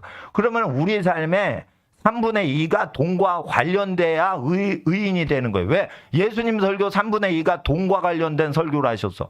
그러니까 우리가 경제적으로 정확히 반응을 하면은 3분의 2는 의인이 되는 거예요. 근데 카톨릭은 왜 그렇게 가난하냐? 농업을 하는 것만 의인이라는 거예요. 상업을 하거나 배달하거나 이런 거는 생산이 아니라는 거야. 그러니까 그거는 얍삽한 놈들이나 하는 거라는 거예요. 상업을 하면. 근데 여러분, 그게 농지가 많고 부자인 영주들이나 그 소리를 할 수는 있는 거지만 땅이 없거나 또는 땅이 있어도 척박해서 농사가 안 져지는 덴마크 지역이나 저 네덜란드 지역은 그 말이 안 통하는 거예요. 그러니까 못 사는 나라는 개신교를 믿고 잘 사는 귀족과 왕족이 안정적으로 다스린 나라는 카톨릭을 믿었는데 결국은 어떻게 해요? 땅이 척박하고 기후가 안 좋은 지역이 부자가 되는 거예요. 국민들, 서민들이 부자가 되더라는 거예요. 그리고 땅이 좋고 아주 그 수천 년 카톨릭을 했던 나라는 빈익빈 부익부는 계속 되는 거예요. 그래서 막스 베버가 그거 신기하게 여긴 거예요. 종교개혁이 일어난 지 300년이 지났는데 상업활동은 더러운 거다. 한 국가는 다 가난하고 대를 이어서 가난이 대물림 되는데 영리활동은 더러운 게 아니다라고 외친 지역은 다 잘 사는 거예요. 지금 얘기를 해보세요. 영리는 더럽다 이러면 민노총 다 활동하죠. 내가 볼 땐 중세 카톨릭하고 똑같은 짓을 하는 거예요. 영리활동은 더러운 게 아니에요. 기업활동을 도와주는 건 더러운 게 아니에요. 단지 6일 동안 7일 동안 넣다 뺐다 먹튀를 대부분 70%가 그런 식으로 그러니까 주식 투자의 70%는 다 미친 사람들이 하는 거예요. 그거는 기독교 윤리 정신이 없는 거예요. 어떻게 6일 동안 사장님이 돈을 만들어 가지고 퍼줍니까? 그걸 7일밖에 안 돼. 월급도요 30일 있다 주는 거예요. 왜냐하면은 보통은 7일 동안 아무리 7일 근무를 해도 월급 줄 만한 돈이 아직 안 생겼다는 뜻이에요, 그게. 종업원이 일을 해도 한 달은 묵어야지 좀 돈이 돌아가서 월급도 좀 준다는 뜻이에요. 근데 어떻게 넣었다 뺐다 7일 동안이니까 넣었다 뺐다 해? 이게 미치는 거예요. 그러니까 7일이 아니라 성경은 7년이라고 돼 있다고요. 남을 도와줄 때 비탄감하는 시간을. 그러면은 여러분이 친척한테 6년 빌려줘서 그 착한 사람이니까 6년 동안 자기 돈 안 쓰고 친척한테 주는 거지. 그러니까 하나님이 복 주신다는 거예요. 착하다고. 왜냐면 네 돈 갖고 네가 못 썼냐? 손해당했냐? 친척 때문에? 내가 갚아줄게. 너 착하니까 빚을 빌려받은 사람보다 빌려준 너 친척이 더 착하다. 네가 더 착한 친척 빌려준 사람이 착하니까 너 더 부자다. 그게 뭐냐면은 신명기 14장 15장을 얘기하는 거예요. 그러니까 꿔준 사람 착하다고 복 주시는 거예요. 그게. 그래서 신명기 15장 다시 보세요. 4, 5절. 신명기 15장 4, 5절. 자본주의 역사를 다 공부하고 공산주의가 나와도요. 이걸 알아야 돼요. 자본주의의 꽃이라고 하는 금융업이 있어도 그 가운데 의인과 악인들이 나뉘는 거예요. 그러니까 7일 투자하는 사람하고 7년 투자하는 사람하고 이거는 7년 투자하는 사람은 장기적으로 그걸 볼 줄 알아. 국가 산업이 어떻게 될지 예상을 해. 미래를 아는 사람들만 하는 거예요. 근데 7일짜리 투자자들은 미래고 나발이고 몰라. 자기가 다음 달에 어떻게 살지도 모르는 인간들이 돈 갖고 튀겨서 먹으려고 하는 거예요. 그러니까 그런 집 사람들이 집안 재산 다 걸떨래는 거예요. 그래서 사람들이 불안하니까 주식하지 말라는 거예요. 정신이 문제가 있다는 거예요. 제 얘기는 6일 동안 7일 동안 먹고 튀어서 냉겼냐 안 냉겼냐 이게 중요한 게 아니고 그 사람이 미래적인 그 생각이 없다는 거예요. 자기 탐심해서 왔다 갔다 하고 라디오 방송 듣고 손절매 했다가 라디오 방송 듣다가 오후에 다시 샀다가 그럼 뭐냐면 정신병자 되는 거예요. 정신병자. 뭘 하고 있어도 자꾸만 주식표에 가 있는 거예요. 어느 선생님이요 주식 투자했대. 쉬는 시간마다 뭐 보는 줄 알아요? 책상 밑에서 주식. 김 선생, 물리학 요즘 학생들 졸지 않아? 선생님들끼리 얘기하는데 관심 없어. 자기가 뭘 투자했어. 그 주식 올랐나 내렸나. 그러면은 어린이들 가르치는 정신이 이게 바뀌겠어요?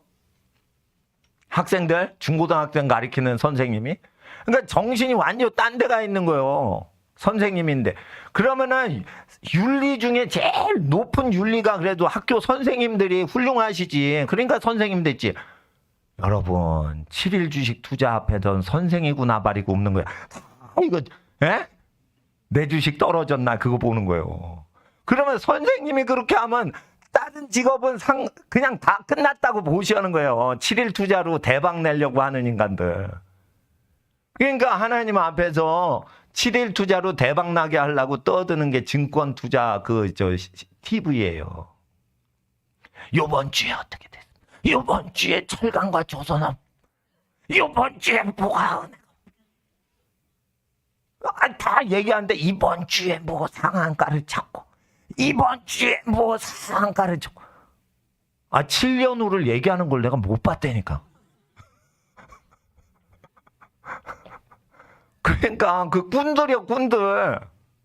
그리고 자기가 안 되는 거예요. 이번 달에 추이 어떻게 될지 월말에 어떻게 될지. 아니 한 달 뒤에 걸 어떻게 알아요 그거 거짓말이지 그게. 맞다 해도요 뒤로 걸어가다 소가 쥐 밟은 거예요 그게. 예? 그런 거지. 그걸 어떻게 알아. 7일 후 단타를 어떻게 알아 그걸. 예? 예를 들어 우리나라에서 석유가 터지질 않는 나라잖아요. 자원이 없잖아요. 땅이 좁잖아요. 전쟁이 날 위험이 있고 안보가 위태하잖아요. 그러면은 우리나라가 장기적으로 이런 상황이 바로 바뀌질 않아요. 그러면은 장기적으로 이게 뭐 될 산업과 안 될 산업이 딱 정해져 있지. 그렇잖아요. 그래서 제가 예언을 하는 거예요. 전쟁이 많아진다고. 그리고 불황이 많아진다고. 왜? 돈 빌려 돈을 갖거든. 다 지금은. 1, 2차 세계대전 이후에는 돈 빌리는 게 죄악스럽질 않아요. 남의 돈 끌어다가 다 하는 게 이게 일반화돼 버렸어. 1, 2차 세계대전 전에는 그게 적었어요. 남의 돈을 안 썼어요. 빚 없이 사는 게 됐었어. 근데 1, 2차 세계대전 이후엔 전 세계가 100% 빚이 다 있어요. 모든 나라가 빚으로 다 운영되게 돼 있어요. 그러면은 전쟁이 날 때 채무가 없어져요. 법적으로는. 그러니까 전쟁은 빚을 없애기 위해서 해야 되는 거예요. 정치인들이. 그리고 가난해지면 저 외국 책임이다 이러고 전쟁을 해서 자기 정권을 늘려야 되는 건데 전쟁에서 이기지 못하면 위험해지는 거예요. 자기 생존이라고요. 첨단 무기가 발달되죠. 그러면은 언제든지 전쟁을 금방 하고 금방 끝낼 수 있는 도구가 지금 많아졌어요. 총국민 동원령을 하지 않고 정규 부대가 아니고 전쟁하는 전쟁 기업체들의 밀리터리 컴퍼니가 많아졌어요. 돈만 주면 암살 요인 그런 걸 많이 해요. 게릴라 전도 기업체한테 주면 퇴직군인 특수부대 사람들이 기업 차려가지고 전쟁 일주일만 비밀 전쟁을 한다는 거예요. 게릴라전을 비밀 전쟁이라고요. 그러면 미 국방부나 영국 국방부하고 계약해요. 그러면 영국 군인은 방어만 하고 미국 군인은 방어만 하고 대외적으로 취재되고 신문 기자들이 취재할 전쟁만 하는 거고 비밀 전쟁은 다 누가 하죠? 펜타곤하고 계약한 기업체들이 하는 거예요. 기업체들. 근데 몸값이 어떻게 해요? 일주일 전쟁하면 10억 내놔. 이러면 10억에 자기 목숨 던지는 사람이 많이 있다는 거예요. 일주일 동안 10억 건 되면 전쟁하고서 안 하겠어. 깡패들. 안 되니까. 그것도 국가 미국 펜타곤이 10억을 1인당 주면은 해요 안 해요. 그 비밀 계약이 다 된다는 거예요. 미국 정보부에 있는 사람들이 그 얘기를 하는 거예요. 아니 저기 월남전 참전한다 그러면 국민들이 내 아들 보내지 마라 이러고 데모를 워싱턴 DC에서 해야 되는데 그거를 정치인들이 부담돼서 하겠어? 그거는 큰 일이 있을 때만 하는 거예요. 그러니까 저 암살하죠. 뭐 저기 뭐 솔레이마니인가 뭐 솔레이마니 뭐 할 때 그거 뭐 저기 드론 갖고 때려 죽이대. 그러면은 그거를 국방부에서 할 수도 있지만 외부 수주조서 하는 경우가 많다는 거예요. 이게 아프리카에 그런 기업체가 얼마나 많아요. 아프리카에 내전이 일어나면. 그러니까 이게 돈 문제 때문에 다 되고 정치 연장하고 국가적으로 전쟁 선포해서 이게 불편하니까 옛날에 경찰한테는 나쁜 짓 시킬 수는 없잖아. 그러니까 자유당이나 민주당 여러분 윤보선 장면 정부가 들어오면은 깡패 없어진 줄 알아요? 깡패가 더 비즈니스를 많이 했어요. 이승만 있을 때 이승만 대통령 시절에 깡패들이 득세를 했잖아. 그럼 왜냐면 아유 저놈 두드려 패고 싶은데 경찰은 명예가 있으니까 두드려 팰 수는 없는 거예요. 그러니까 깡패한테 야 저놈 두드려 패 이러면은 경찰이 깡패 못 두드려 패는데 깡패가 깡패 두드려 팬단 말이에요. 그걸 했는데 깡패 없애자 이랬는데 어떻게 해요? 윤보선 장면 정부가 들어왔는데 깡패가 민주주의라는 그걸 이용해가지고 더 득세를 하는 거예요. 여러분 민주주의는 깡패도 득세를 하는 거예요. 그러니까 어떻게 박정희가 나와가지고 다 그냥 밀어버리니까 그때 깡패 비즈니스가 없어진 거예요. 근데 지금 국제적으로 뭐가 이러죠? 테러를 일으키거나 비밀 전쟁을 게릴라전을 하는 컴퍼니. 쉽게 말해 국제적인 김두한과 이정재와 또 뭐 있어? 이마수. 국제판 이마수, 국제판 이정재가 지금 아프리카 대륙에서 미국 펜타곤이나 영국 MI6 돈 받고 그거 한단 말이에요. 그래서 우리나라가 지금 아주 손재주가 좋아가지고 지금 탱크나 K9 이런 게 뭐 대포가 잘 팔려 지금. 그러면은 이게 손재주 좋기 때문에 올라와. 독일보다 지금 좋아요. 우리나라 그 제품이 탱크가. 그 젓가락을 집으니까 다르잖아, 우리나라. 동그란 젓가락으로 동그란 콩을 집는다는 거, 이건 신기한 서커스예요, 이건. 유럽 사람은 그거 묘기라고 해요. 동그란데, 그것도 나무 젓가락이 아니야. 쇠 젓가락으로 동그란 콩자반을 집는 거야. 그러면 이제 서커스다, 서커스. 이러고 봐요. 밥상 앞에서. 독일 가서 그걸 해보세요. 그 서커스 하는 거지. 근데 이거를 서커스를 하는 민족이 젓가락 민족이 동아시아만 있는 거예요.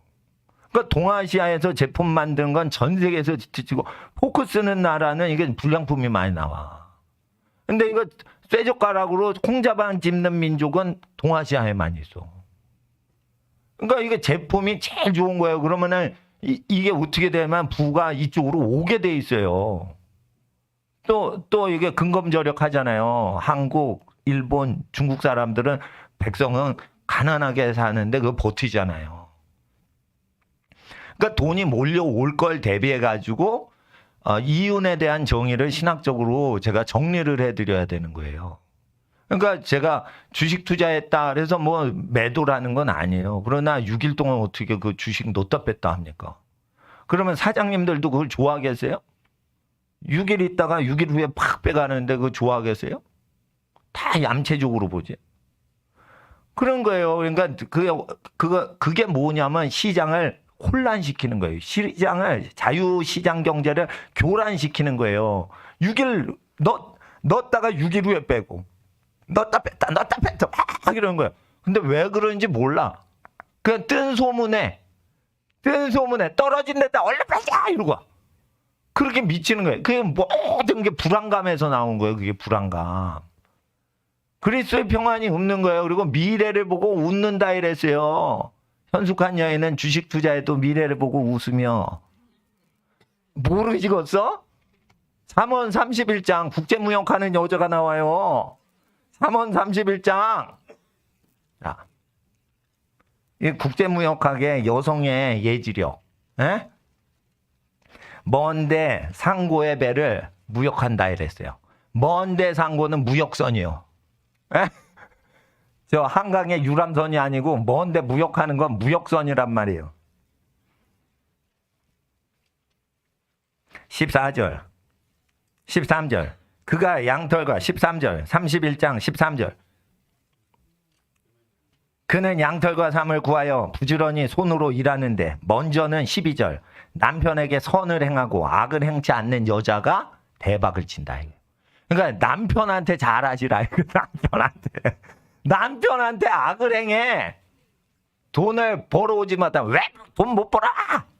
돈을 벌어오면 옆집 애기 아빠는 돈 더 벌던데 왜 더 못 벌어와?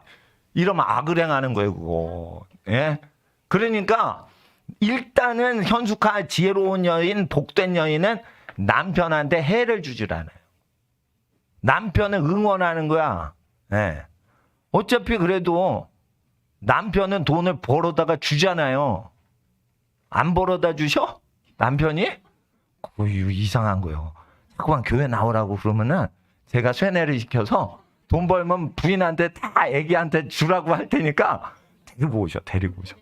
그러면 착한 남편 되면 그 착한 남편한테 해를 주면 안 돼. 예? 예. 그러면 일단 12절에 남편 문제 통과돼야 돼요. 그리고 13절에 부지런해야 돼, 손이 부지런해야 돼. 빨래, 청소, 설거지. 부지런해야 돼. 요리하는 걸 재밌어야 돼. 요리하는 게 그 예술입니다. 요리가 그거 어려운 겁니다. 요술이래.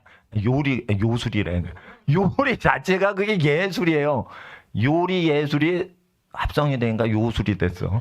예, 요리 예술입니다. 요리는 예술이에요. 예, 요술이 아니고. 그런 다음에 부지런하죠. 예, 몸에 부지런한 게 있는데 이게 즐거운 거예요. 뭐 일거리가 있어야 재미난 거예요. 그냥 한가하면 좀 심심한 거야. 여자가 복된 여자라 그런 거예요. 손이 뭔가 뜨개질이를 하든지 꽃꽂이라도 하든지 어머님 안마라도 하드리든지 손이 부지런한 거예요. 머리 좋을 필요 없어요. 손이 부지런하면 머리가 좋아지게 돼 있어요. 손을 계속 움직이고 발가락 계속 움직이는 사람은 뇌신경이 직통으로 직결되어 있어요. 한의학에. 그러니까 머리 좋아지려면 어떻게 해요? 손을 계속 자극하는 거야. 그러면 어떻게 해요? 뇌진탕도 고쳐요. 그렇게 돼 있다니까. 그러니까 손을 부지런히 하면은 돈 버는 머리가 좋아진다는 거예요. 머리 쓰죠. 모니터 보고 주식이 오를까 말까. 그리고는 손가락 움직이질 않아. 그럼 돌대가리 되는 거예요. 그러니까 주식 투자를 장기 투자를 해도 손이 부지런한 거예요. 화초를 키우고 뭐하고 이러면서. 에? 저 자꾸만 주식 투자로 가네. 주식 투자를 하면 안 돼요. 또 7일 안에 넣었다 뺐다 먹튀하니까 거의 정신병자 됩니다. 그거. 예? 7일 안에 넣었다 뺐다 불안해가지고. 14절. 그러니까 손이 부지런한 13절을 지나 상고의 배와 같아 먼 데서 양식을 가져오며. 양식을 어떻게 해요? 먼 데서 가져온다 이거예요. 물론 뒷마당에서 가져오셔도 돼요. 13절에 근거해서. 근데 14절은 어떻게 해요? 먼 데서 가져온다. 그러니까 가까운 데서 부지런하게 뒷마당이고 뭐고 자기 걸 잘하는 사람이 먼 데 있는 것도 경영하는 감각이 온다는 거예요. 가난이 오는 거를 예비하는 사람은 멀리서 있는 사람을 이용한다는 거예요. 그 자기 동네가 다 도시가 망하면 멀리 있는 걸 이용해서 하는 거예요. 그러니까 자기 이웃이 가난하다고 다 이웃이고 친척이고 털어버리고 얼루 가고 그런 게 아니에요. 복 있는 사람은 다 망해. 그러면 그 여자 때문에 다 사는 거예요. 그러니까 멀리 있는 상고의 배와 같아서 먼 데서 양식을 운영할 정도로 무역 개념이 있는 거예요. 감각이 있는 거예요. 그러니까 재물복은요, 하나님이 감각을 주시는 거예요. 그 감각은 어디서 나와요? 예수님 설교 복된 소식 복음서를 즐거워하는 심리와 즐거워하는 생활 방식에서 나오는 거예요. 그래서 복음이 들어간 나라는 유럽을 다 먹여 살린다는 거예요. 심지어 농지가 척박한 저주받은 덴마크나 네덜란드도 다 먹여 살리는 거예요. 유럽을 다. 그렇게 된 겁니다. 그러니까 막스 베버가 그 신기한 거예요. 개신교회가 들어간 나라는 다 잘 산다는 거예요. 그러면 아시아에서 개신교회가 제일 부흥한 나라가 어디예요? 대한민국이에요. 그리고 기독교가 인구가 우리나라는 3분의 1 이상이 천주교 기독교를 다 믿어요. 개신교를. 중국은요 2억이에요 지금. 2억인데 중국 기독교인은 애를 낙태를 안 해요. 애를 소중히 여겨요. 기독교 인구 점점 많아지겠죠? 좀 보세요. 10년 후에 3, 4억 됩니다. 좀 보세요. 절반이 기독교인이 됩니다. 그러면은 중국이 하나님이 쓰신단 말이에요. 그러면은 민주화가 그때 된다고요. 그러니까 제가 30년 후를 생각해서 지금 생각하면 반중해야 돼요. 근데 30년 후를 생각해가지고 지금 중국어 성경, 한문 성경 공부하는 거예요. 우리 아이들이 10살인데 30년 후 40살이 되면 국제적으로 그걸 할 나이니까 중국어 한문, 우리 한문이에요. 중국 거 아니에요. 한문 우리 거예요. 그러니까 한문 공부해 놔야 돼요. 그리고 중국도 잘 될 나라니까 공산당 망하면 저거 잘 될 나라예요. 그러면 중국어도 해놔야죠. 문제가 일본이에요. 일본은 하나님을 안 믿어. 일본은 아주 어렵습니다, 지금. 영적으로. 그러니까 일본어보다는 한문 공부 더 해놓고. 근데 한문 공부하면 일본어도 쉬워. 근데 하나님께서는 우리나라 잘 되게 해주실 거니까 이걸 보고 그걸 그 감각을 익히셔야 돼요. 그리고 15절 밤이 새기 전에 어두울 때 일어나서 그 집 사람에게 식물을 나눠주며 여종에게 일을 정하여 맡기며. 그래서 부자가 되는 집은요 일찍 일어나요. 새벽에 일찍 일어난다고. 새벽에 일찍 일어나서 사람이 없는 한적한 곳으로 와서 예수님이 새벽 미명에 기도하셨죠. 새벽에 일어나시면 조용히 산책하면서 기도하세요. 숲속에 거닐든지 예배당 가서 하든지. 근데 하나님 앞에서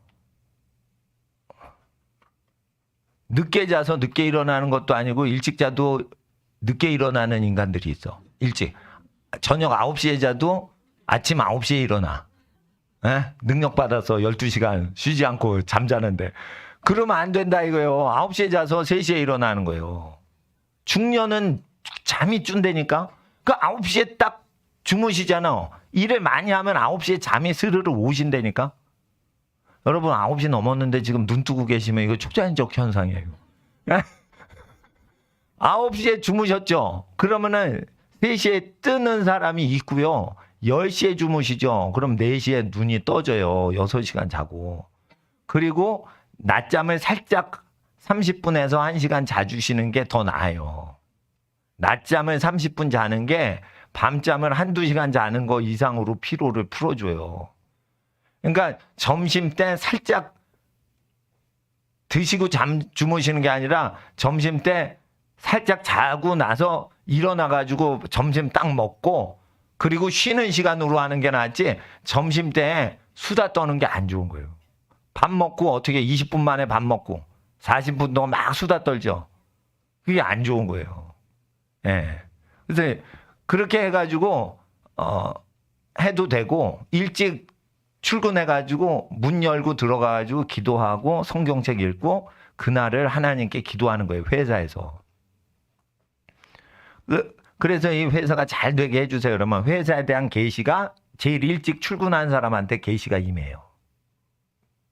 그럼 먼저 따고 들어가가지고 먼저 불 켜고 있는 사람한테 회사가 어떻게 돌아갈지 다 되고 회장님도 그 사람한테 다 맡기게 돼 있어요. 그러니까 요셉처럼 회사 금고열쇠도 여러분한테 다 맡기시는 거예요. 그러니까 내가 새벽 기도하지 말고 회사에 새벽에 가가지고 혼자 묵상하라는 거예요. 아, 목사님, 그럼 우리 회사 오세요. 그러면, 인터넷 보고 하시든지 혼자 성경 보면 다 되는 건데, 나보고 하라는 거예요. 예? 그리고 목사가 너무 들고 설치잖아요. 그러면 성도님들이 직장 생활을, 신앙 생활을 접목을 못 시켜. 너무 교회 중심으로 하면은 회사에서 왕따 되고 집안에서 소홀해져요. 그러니까 바란스가 맞아야 돼. 교회는 수요일, 금요일, 주일, 요 3일 정도만 나오면 충분하지 않을까? 저는 대충 생각되고 6일 계속 나온다. 그건 백수요, 백수. 백수가 많은 사회는 그거 안 좋은 거야. 백수 중심으로 교회를 돌린다니까 목사님들이. 그러면 하나님 나라인 줄 알아요? 직업이 없는 사람은 하나님 나라가 임한 게 아니요. 예. 그러니까 6일 내내 교회 오라고 그러면은 그거 병들어요. 교회가 그렇게 하면 사회가 병들어. 그래서 여기 이렇게 됩니다. 무역을 할 줄 알고요. 자기 일을 새벽에 일꾼한테 맡겨요. 집에서 일어나서. 그러니까 가사 도우미를 두잖아요. 그게 죄예요? 아니에요? 죄 아니에요. 회사 직원 두는 거 죄예요? 아니에요? 아니에요. 그런데 오늘 할 거 많은데 이제 좀 빨리 마무리를 해야 돼요. 예? 막드베버 했구나. 이러면 뒷면을 해도. 자, 이제 그 노사관계로 들어갑니다. 노사관계 들어가면 고용주가 잉여를 다 먹으면 안 된다. 그 잉여는 노동자가 같이 번 거니까 그거를 나눠야 된다. 그러니까 노동만 해도 종업원들이 주주총회에 자기 의결권을 가져야 된다. 이게 독일과 소련의 사회주의 복지제도의 노사관계가 아니에요. 근데 여기서 뭐가 빠졌냐면 독일과 그 소련의 그 노사관계와 마르크스와 사회주의 정부 또 이재명 씨가 갖고 있는 아킬레스건 약점이 뭐냐 하면은 먹여 살리는데 부양 의무가 있어요. 부양 의무는요. 이거는 하나님 성경에 기록이 돼 있어요. 그리고 인간 양심에 기록이 된 거예요. 내가 낳고 키운 내 자식들이나 내 자손들만 내가 먹여 키울 수 있는 의무감이 생기는 거예요. 인간은 생명체가. 그리고 짐승도 보세요. 자기가 낳지 않은 놈이 오죠. 그럼 짖어버려요. 왜? 자기 강아지 자기가 낳았으니까 자기 강아지 거 젖을 다른 게 먹어버리면 내가 낳은 강아지 새끼가 굶어. 그러니까 저 어미개가 보세요. 푸들 강아지가 애기 낳았는데 진돗개 강아지 새끼가 와서 젖을 뺏어 먹으려고 그래. 그러면은 다른 새끼는 젖을 안 주려고 그래. 자기가 낳은 새끼부터 젖을 주려고 그러지. 그러니까 다른 강아지가 낳은 새끼는 부양 의무가 모든 생명체를 다 연구를 해보세요. 제가 다 연구를 해보고 의무감이 없어요. 자기가 낳은 것만 먹여 살려야 된다는 의무감으로 일을 하고 하는 거예요. 그리고 강아지도요, 짐승들도요, 먹잖아요. 자기가 먹질 않아요. 먹고는 이렇게 막 씹어가지고 넘긴 다음에 갖고 와가지고 강아지한테 토해내요.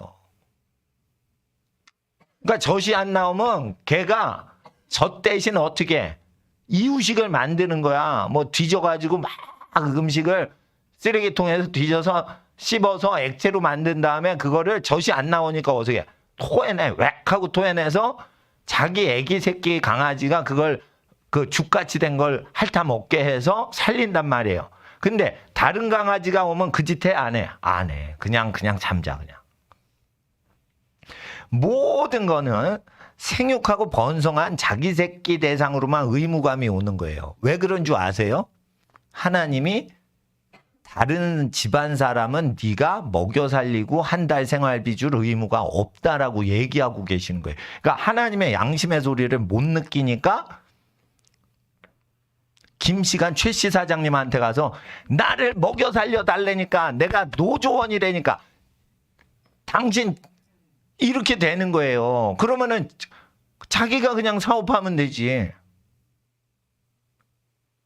그래서 여러분 아셔야 돼요. 자기 가족 식구가 아니고 특히 자기 새끼가 아니면 자기 조카라도 야, 너 집에 가서 먹어. 왜 계속 이모 집에서 지금 2달째야 2달째 집에 하루도 안 가서.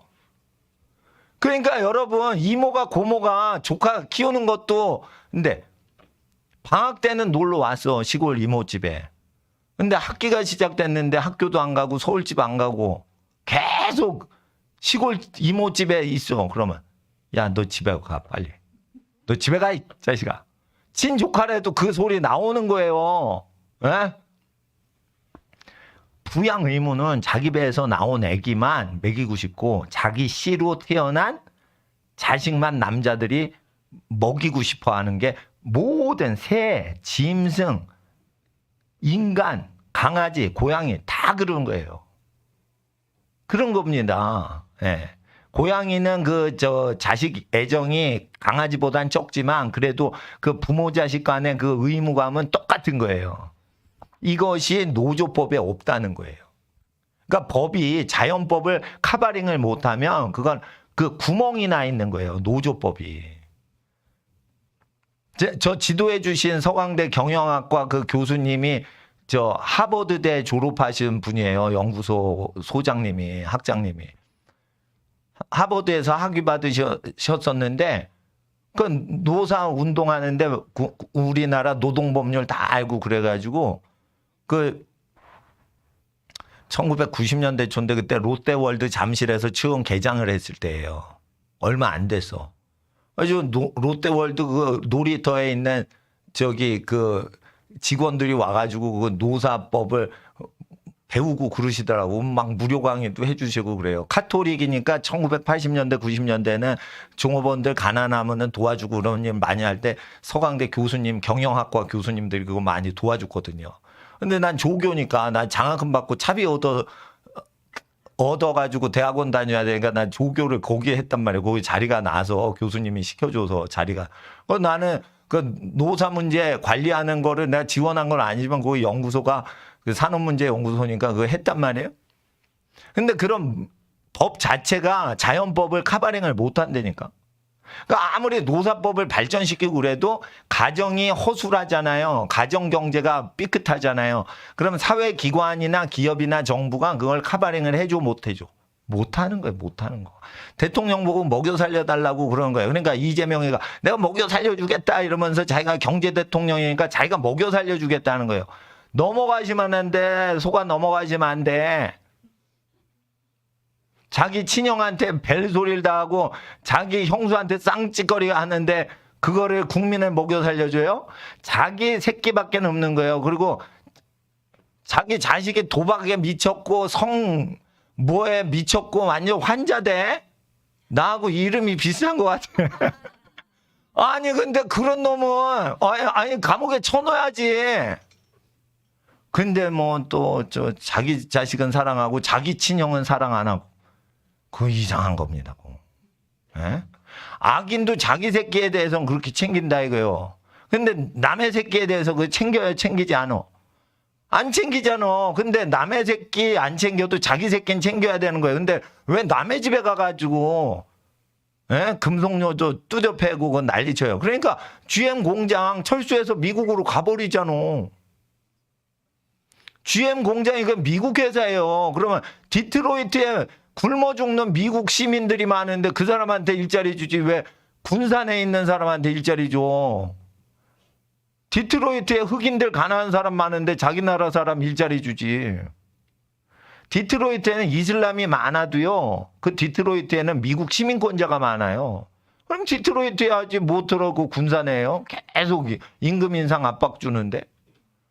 그리고 파업하고 부양 의무가 GM한테 있어요 없어요? 없다는 거예요. 그러면 이게 뭐냐면 고용주는 계속 노조 압박이 들어오면 무슨 본성이 있다는 거예요. 부양 의무는 생물학적으로. 회사를 문 닫아버리는 본능이 있다는 거예요. 그럼 회사를 문 닫아버리는 본능이 있는 거를 노사법이 감지를 한 구절이 있냐? 없어. 없어. 예를 들어 보육원 교사 임금 지급하라. 에? 임금 지급하라. 근데 그 자를 수는 없게 해. 월급은 주게 해. 그럼 어떤 생각이 들죠? 유치원에 투자한 자기 자금을 뽑아내고 유치원을 폐업하는 본능이 작동을 한다는 거예요. 모세율법을 보시면. 근데 그거를 막을 길이 없어요. 사회주의 정부가. 그거를 경영하는 경영자 자체가 일종의 노동자이기 때문에 노동자가 경영을 안 하고 빼버리면은 정치인이 그거를 금지를 할 수가 없다고요. 실질적으로는 법률상으로는 그렇게 하더라도. 그러니까 이게 지금 노사법으로 그냥 민주노총으로 강행을 하는 거는 산업을 파괴하는 거예요. 인간 본성에 안 맞아. 그리고 누구한테만 땡강 부리는 거예요? 자기 낳아주신 할아버지 할머니나 엄마 아빠한테만 그렇게 하는 거예요. 내가 하루 종일 일했어요. 엄마 아빠 나한테 돈을 주셔야지 지금 태어난 갓난아기 손주 먹이잖아요. 이러고 할아버지 할머니인 자기 엄마 아빠한테 그렇게 하는 거지 남의 집에 가서 그런 게 아니라가. 그러니까 하나님 앞에서 이런 게 있어요. 그리고 남의 산업이잖아요. 그러니까 우량 주식에 투자하고 6년 이상 장기 주식 투자로 돈을 빌려준다 하는 투자가는 착하다 하지만 왜 그 일을 안 해? 그 일이 좋다면, 잘 된다면 그 일을 해서 한 파트를 자기가 맡아서 하청업체라도 자기가 해야지. 왜 돈만 주고 기득권을 취하지 않아요? 그러니까 예를 들어 현대자동차가 테슬라가 좋다. 그러면 테슬라가 전기 자동차 회사죠. 그러면 왜 배터리 개발하는 건 쉬운데 용산 전자상가 가서 배터리 제조업체 그 원리를 왜 안 배워? 배우면은 그게 원가로 만들어서 경쟁력 있는데 그거 왜 안 배워? 그리고 테슬라만 돈 벌게 도와줘요? 그것도 게을러 먹었다는 거예요. 그러니까 자기가 주식 투자를 하더라도 그 분야가 장기적으로 유리하면 10년 동안 개발해서 더 싸고 더 좋은 제품 개발하지. 손으로 다 되는데 손으로 못하는 게 어디 있어요? 다 만물이 손으로 만들어지는 건데. 근데 테슬라한테 투자는 하는데 배터리 개발 왜 못하고? 핵원전지 이용해가지고 자기가 그 취미로 쓰레기 재활용 용품 그거 해가지고 자기가 그 용산 전자상가 가서 그거 하면 자기가 다 할 수 있는데. 그러니까 이게 테슬라의 할아버지가 될 수 있는 법이 있는데 왜 그거 테슬라 억만장자한테 무슨 일론 머스크인가? 그 사람한테만 돈 갖다 주냐 이거. 그 사람은 억만장자 재벌인데 왜 억만장자한테만 돈을 여러분이 서민인데 그 주식 투자로 장기 대여를 해주냐 이거. 그것도 어리석다 이거요. 그러니까 하늘의 복을 받으려면 억만장자인 일론 머스크한테나 워렌 버핏한테 돈을 빌려주는 것도 돈을 잃지는 않는 법이지만 그 일을 여러분이 그냥 맨손으로 일으킬 수 있어야지. 그런 거예요. 나는 교회를 처음 할 때 작은 교회를 왜 안 가나 이걸 연구를 했어요. 그리고 두 번째 연구한 거는 존경받는 목사님들이 어떠신 분인가 그거 연구했어요. 그러니까 존경받는 목사님은 기도와 말씀 전하는데 전무하고 사역에 미쳐 있어. 신령해. 그리고 기도 열심히 하질 않아. 기도하는 걸 좋아하고 말씀 전하는 걸 좋아해. 밥을 안 먹어도 좋아해. 그러니까 말씀 체질, 찬양 체질, 기도 체질이에요. 그리고 존경받는 목사님은 가난한 사람 도와주는 걸 일로 여기지 않아. 그냥 그게 즐거워서 도와주는 거예요. 성격상 그러는 거예요. 그러니까 저 존경받는 할아버지 목사님들 본받자. 난 그렇게 한 거고. 그리고 또 네거티브한 걸 봐야 돼. 네거티브한 걸 뭘 봐야 되냐? 왜 작은 교회를 안 가냐? 새벽부터 밤 늦게까지 일을 해. 그러니까 일 시키지 말자. 왜 큰 교회 가냐? 일할 게 없어. 가서 그냥 숨어 있으면 돼. 그러니까 큰 교회 목사님이 내가 볼 때는 설교를 죽을 쓰고 있는데도 죽 쓰는데 가서 숨어 있는 거예요, 그냥. 누가 자기를 부려먹는 게 피곤하다는 거예요. 왜냐면 회사에서 너무 부려먹힘을 당하다가 퇴근했는데 교회 가서 또 주일날 부림을 당하면 너무 힘든 거야. 월요일부터 또 노동자 해야 되거든. 그래서 나는 알았어요. 교회는 안 되는 교회 단점 멀리하고 존경받는 목사님처럼 내 자신을 키워야 된다. 난 그렇게 생각을 한 거예요. 그리고 이제 그러니까 나는 교인을 한 명도 우리 교회 오세요 한 적이 없어요. 내가 로비를 한 적도 없고 그런 적도 없어. 근데 여러분이 오셨을 뿐이야. 나 혼자 기도하고 있는데 여러분이 한두 명이 오셔서 이렇게 된 거예요. 그러니까 내가 한 게 있어 없어 아무것도 없는 거예요. 그러니까 되는 사람 본받고 안 되는 교회 조심하자. 이러니까 그냥 된 거야. 세상에 이게 쉬운 게 없어요. 근데 자꾸만 목사님들이 안 되는 쪽으로 가. 안 되는 쪽으로 가. 자, 보세요, 저는. 가정이 잘 되는 쪽으로만 설교를 하지 교회가 잘 되는 쪽으로는 언급을 안 해. 근데 교회에 충성하세요 그러면 누가 그 교회 와요? 집안이 가난해서 지금 못 살아 죽겠는데. 그러니까 잘 되는 쪽, 집안이 부유해지는 쪽으로 자꾸만 가니까 나는 어떻게 하냐. 부모님한테 잘하시고 예, 가족을 쫙 생각하셔야 된다고 가족은. 그러면 하나